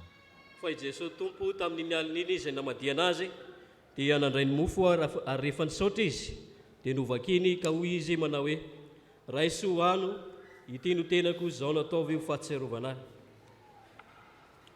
Dia arak'izany koa ny kapoaka rehefa nihinana dia hoy izy misotro amin'ity anareo rehetra fa ity no rako dia ny amin'ny fanekena vaovao izay latsaka ho an'ny rehetra ho famelan-keloka. Izao no ataovy ho fahatsiarovana na oviana no misotro ianareo. Fa na oviana ianareo no mihinana itony mofo itony sy misotro amin'ny kapoaka dia manambara le fahafatesan'ny tompo ianareo mandra-piavo. Hivavaka isika. Ry tompo orana izy anan-danitro, indreto izay manao ny fahatsiarovana ny nahatongavany zanaka olona, ny finanam-bilon'ny Betlahema hatramin'ny fasan'ny Josefa avy any Arimatia. Saronay ny fitsanganana avy amin'ny toeran'ny maty, ny fiakarana amboninahitra anan-danitra, izy dia mifona ho anay eo ankavanany ray, koa miandry sy mitalao ny firenana izay, koa mba feno ny voninahitra ny fanatim-pisaoranay ray io, ta io tanteraka sakramenta masina izao. Hoendry Kristy le tokana, Kristy le tamteraka, Kristy le naterina ny ray mandeha monjo anay toy miazo fijaliana. Niany taminao izay ry tompo Andriamanitra, omeo anay ny fananao masina, le fanahy mahery, le fanahy nanaovana batisanay, le fanahy mahary, mamelona, manamasina, manomenay ny zava-tsoa rehetra. Hiasa aminay ny fananao masina, ahatsiarovanay tafaray marina tokoa amin'ny nofo amandran'i Kristy, rehefa miombona amin'ny mofo sy ny divay izay. Koa noho izay amin'ny ry fanahy masina, amasiny ny mofo manambara amin'ny tenan'i Kristy, amasiny taraky toky zany koa ny divay mba hanambara ny rany Kristy. Zanao Andriamanitra kosa tanteraka amin'ny teny zanako amalalanao satria amin'ny alalan'i Kristy sy miaraka amin'ny Kristy, ho aminao Andriamanitra iray tsy tokoa, mba mifiraisina amin'ny fanahy masina ny laza sy ny voninahitra rehetra mandrakizay. Amen. Ny mofo izay vakentsika dia firaisana amin'ny tenan Jesosy Kristy tompontsika izay nomena ho antsika. Ary satria iray ihany ny mofo, isika koa dia tena iray ihany na dia maro aza, fa isika rehetra dia samy mandray amin'izany mofo iray izany avokoa. Ny kapoaky ny fisaorana izay isaorantsika dia firaisana amin'ny rany Jesosy Kristy tompontsika, ny rany fanekena vaovao izay nalatsaka ho antsika. Hoy Jesosy Kristy tompo, falazaiko aminareo fa tsy mba hinana intsony aho ny vokatry ny voaloboka ambara-patateraka izany amin'ny fanjakana lanitra ka iarahako mihinana sy misotro amin'izay tonga amin'ny fanjakan'Andriamanitra miaraka aminareo. Amindeha fehivavoatra avokoa izao ny zavatra rehetra. Amen. Hipetraka isika hanao ny hira voalahatra ampizarana ny mofo sy ny kapoka.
Mba handray ny fanasany. Amen.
isika netritena. Oka isika iompo amin'ny fanetretena manao hoe Tompo.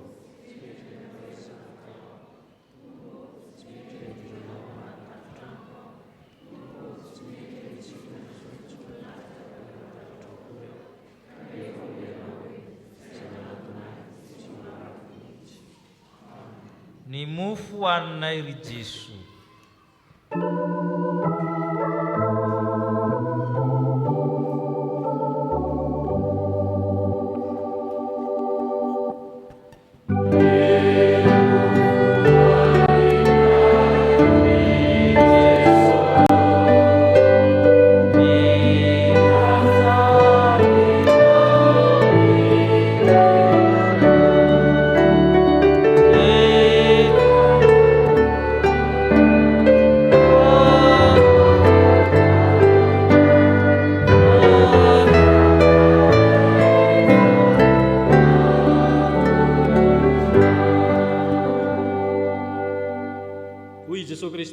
Antsika ino ny famonjen'Andriamanitra manao hoe raiso hano ity no tenako izao nataovy ho fahatsiarovanahy.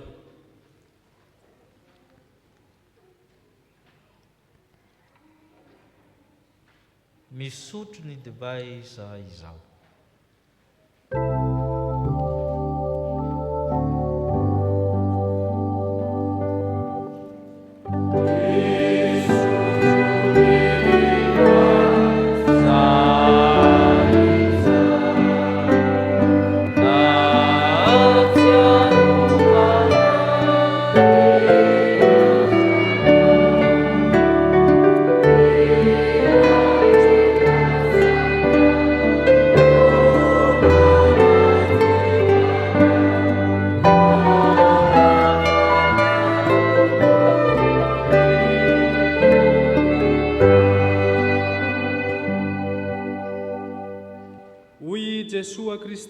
Taonatsika isantatra sady ny fiainana mandrakizay.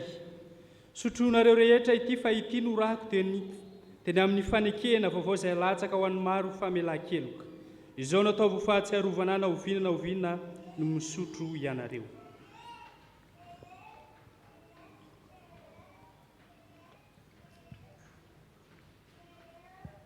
Misaoran'i Jehovah ary fanahiko ary izay hitanapoko misaorany naranomasina.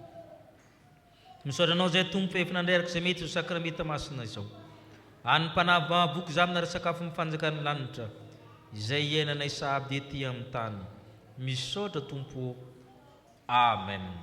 Hoe ny apôstôly masina, koa tahaka nandraisanareo amin'ny Kristy Jesosy tompo, dia mandehana ao amin'ny araka izany koa ka mamaka tsara sy miorona mafy ao aminy, ary tafatoetra tsara amin'ny finoana toy ny efa nampianarinareo, koa dia mazoto amin'ny fisaorana. Amen. Petraka amin'ny fifaliana isika, hanao ny rako fisaorana amin'ny hira 3:9. Oh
aminareo aniny tompo ka hiantra anareo anaratra ny tavina aminareo aniny tompo ka anome anareo fiadana.